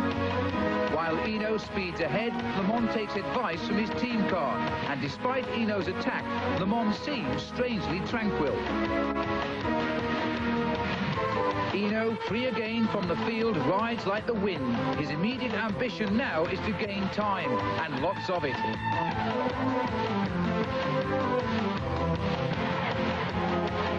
And with the ski station of Alpe d'Huez on the snow line, who says he won't? Zimmermann is now too tired, and Hinault's gained enough time to take second place. His next target will be the yellow jersey of Greg LeMond. And do you think Greg doesn't know that? Taking food on the move, the break is made, and and Hinault settles into his rhythm. But a glance over his shoulder, and Greg LeMond is no longer with Zimmerman, but stimulated by the most coveted symbol in France. He joins Hinault on the attack, helped by his Canadian friend Steve Bauer.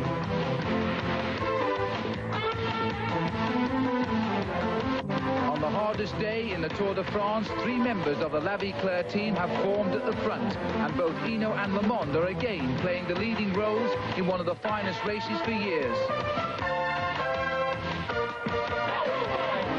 The route continues to wind its way over the Alpine peaks. This is a day for the strongest. And on the slopes of the Col de la Croix de Fer, the rocks blossom with people witnessing one of the finest battles between the world's 2 greatest riders. Swept aside by a private feud, Zimmerman knows dreams of being the first Swiss winner in 35 years are gone. While Bernard Hinault and Greg LeMond have proved beyond all doubt that they have no equals in this race. But the question now, neither of them yet know the answer to, is which one will be first to Paris. The climb of Alpe d'Huez is still to come, and it may yet hold the answer.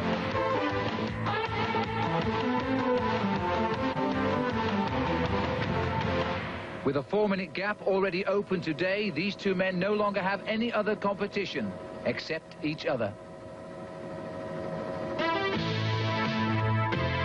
LeMond and Bernard Hinault, one unable to beat the other on the climb to Alpe d'Huez. They now choose to ride as one. Alone together in an arena that all at once engulfs them while not obscuring their superhuman strength. The roaring gauntlet greets these men, each of whom wants to win the Tour de France. But neither can do it alone. It was 1 year ago when LeMond helped Hinault win his 5th Tour. And later, LeMond, who burst into tears after realizing his unselfish act cost him a chance at winning the Tour de France. And it was a bruised and broken Bernard Hinault who, after having his yellow jersey saved by the American, pledged to help him to be his willing team ally in this year's race. Today, here in the Alps, alone together, Hinault and LeMond had a yellow jersey between them, but this time it was Greg's.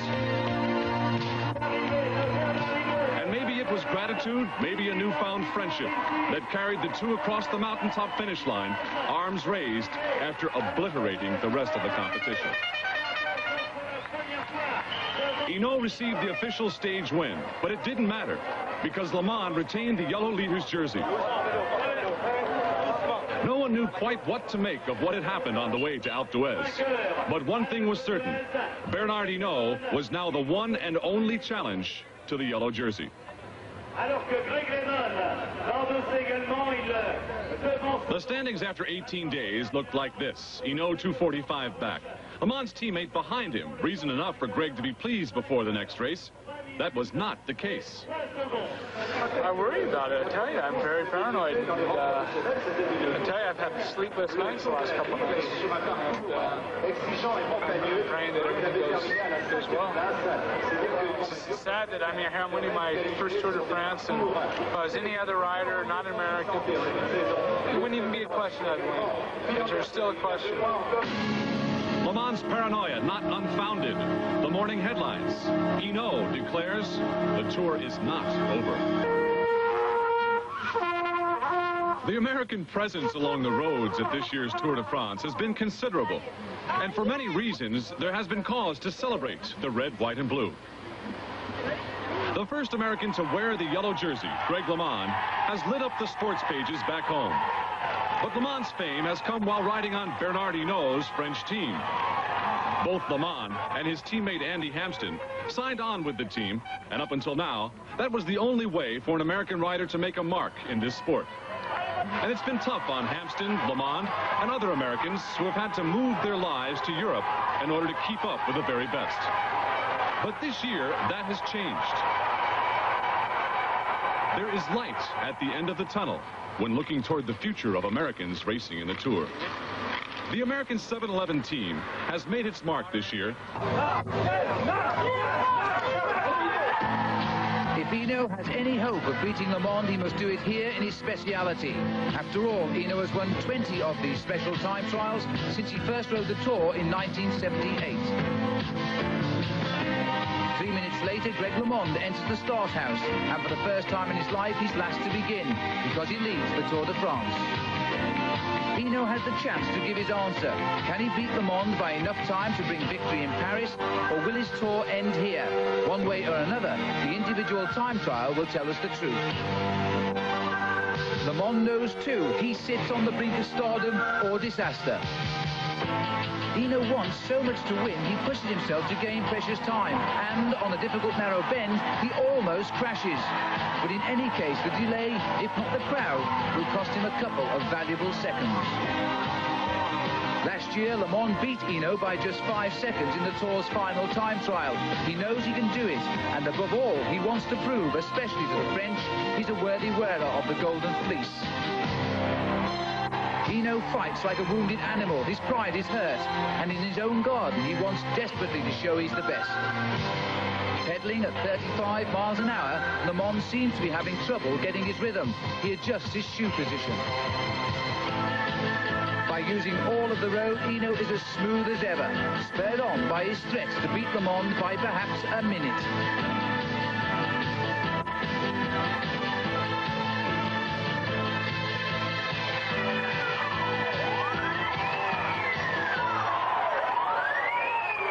Has crashed on a tight turn and is in a panic to get back on his bike. An aide from the team car runs to give him a legal push. Did you hear about the crash? Yeah, did you hear anything else about it? Is there a new split? What crash? Yeah, because that's why... Greg's wife and mother were watching live French TV, which at the time was not covering Greg. Word that someone had crashed came over a walkie-talkie. What? Crash. Le Mans was all right, but not everyone knew it.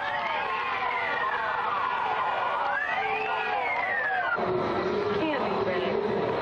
Just can't be. Was there a crash with Greg? No! No! Kent! No! But he's all right. He's all right. What happened? Oh, what happened? What do you mean he's all right? What? Crash between kilometers 30 and 40. He's all But right. is he still riding?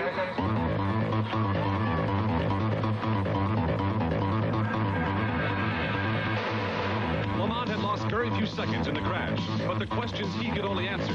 Was he injured? Had his paranoia finally gotten the better of him?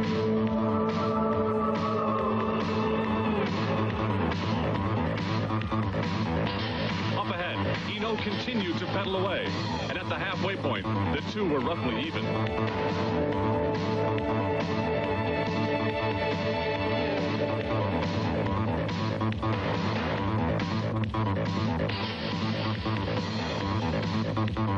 Le Mans has asked the team car for a wrench to adjust his brakes damaged in the fall. The brakes are now locking against his front tire. If he used a wrench himself, he would breach the rules, and the team car refuses. Le Mans is asked to pull over and change bikes, but he continues to pedal. Hinault is closing in on the finish line, but first takes on a final climb.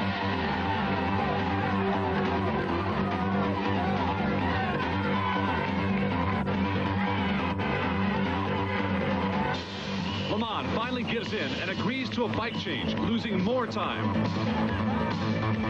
Is this now the nightmare Le Mans had anticipated?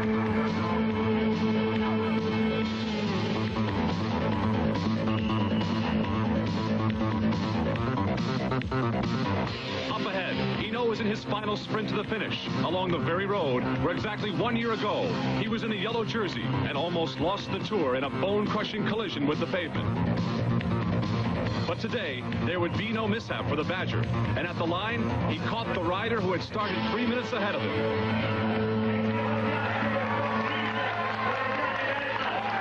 Hinault had set the day's fastest time. This tough, handsome Breton with the nerves of steel had turned in the race of his life. And the ultimate challenge to the man in the yellow jersey.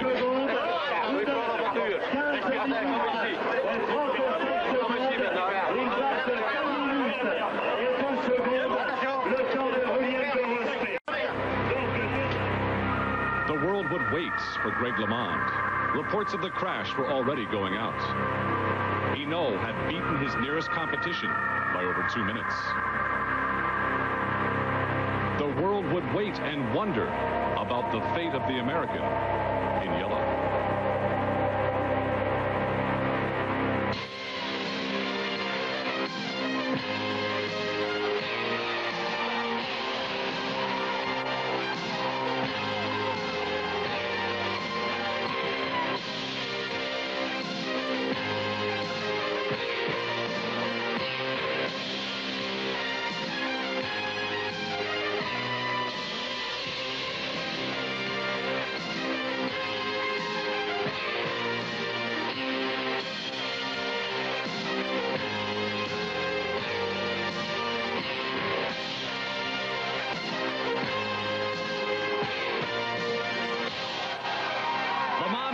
His ride against all odds. Hinault had beaten him, but by only 25 seconds.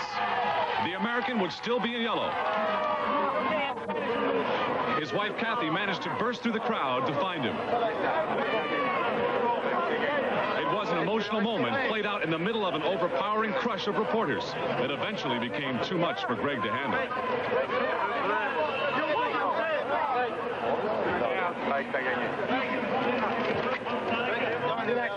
Laissez-le respirer, appuie-toi là.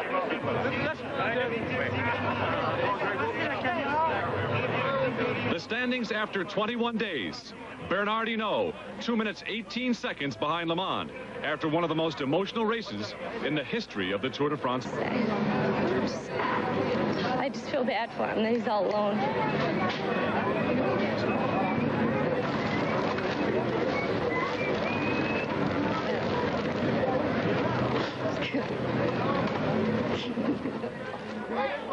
You would be hard-pressed to find a cyclist wearing the yellow jersey not wearing a smile this late in the Tour. LeMond was an angry young man indeed. The Tour is over. We won't fight each other anymore. Hinault's statement at the post-race news conference conceding the Tour de France to the American. It's been a very bittersweet victory. I wish I could be. I think when I get to Champs-Élysées and it's over, I'll be happy. But I mean, it's hard to be happy right now. And there's so much pressure, so much tension in the air. It's been difficult. LeMond had crashed and asked his team vehicle for a bike change. The rest of the pack was wondering where was Greg LeMond. Well, LeMond was not hurt, and the yellow jersey got quickly back on his bike.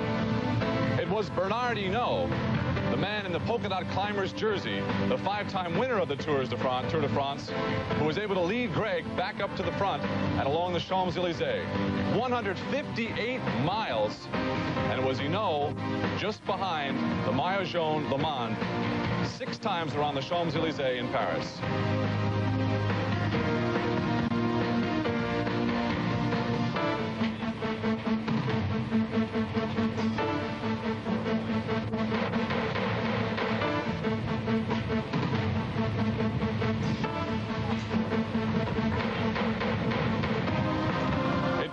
With 210 cyclists. Before it was all over, 40% had to abandon, to drop out of this great race. But when it was all over, it was Greg LeMond who finished here along the Champs-Élysées in yellow. The first American to win the Tour de France bike race. Andy Hampsten finished 4th. The best American on that 7-Eleven team, Bob Roll, 63rd place. Well, Greg LeMond just left us here. He had to go to a team meeting with the mayor.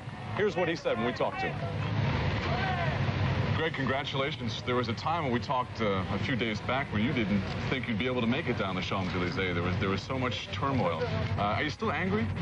No, I've gotten over it, but there was so much tension in the air between me and Hinault, and it was only normal that I had that much. I mean, there were several times he wasn't quite frank with me, and I wish he would have told me what his plans were. And had he told me out in the open that he wanted to win the Tour, I would have approached the race completely different, and I wouldn't have been so nervous.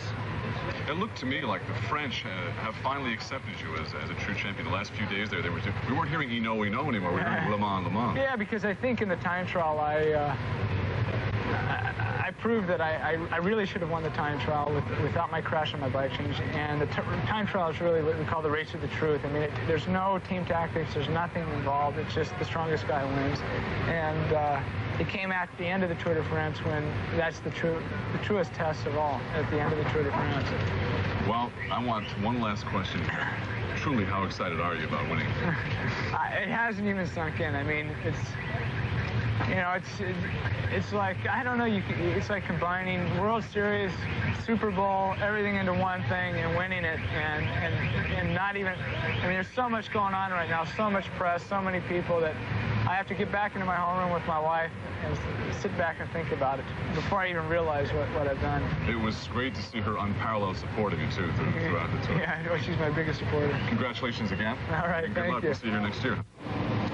Back here live in Paris, and again, my congratulations to Greg LeMond. It's time to draw to a close my 4th Tour de France here on CBS Sports. There are a lot of marvelous people who worked very hard to bring you these shows, and I think they did a marvelous job. I embark on a new adventure now, leaving CBS Sports. I leave you in their hands, very capable people. So long for now. I'm John Tesh.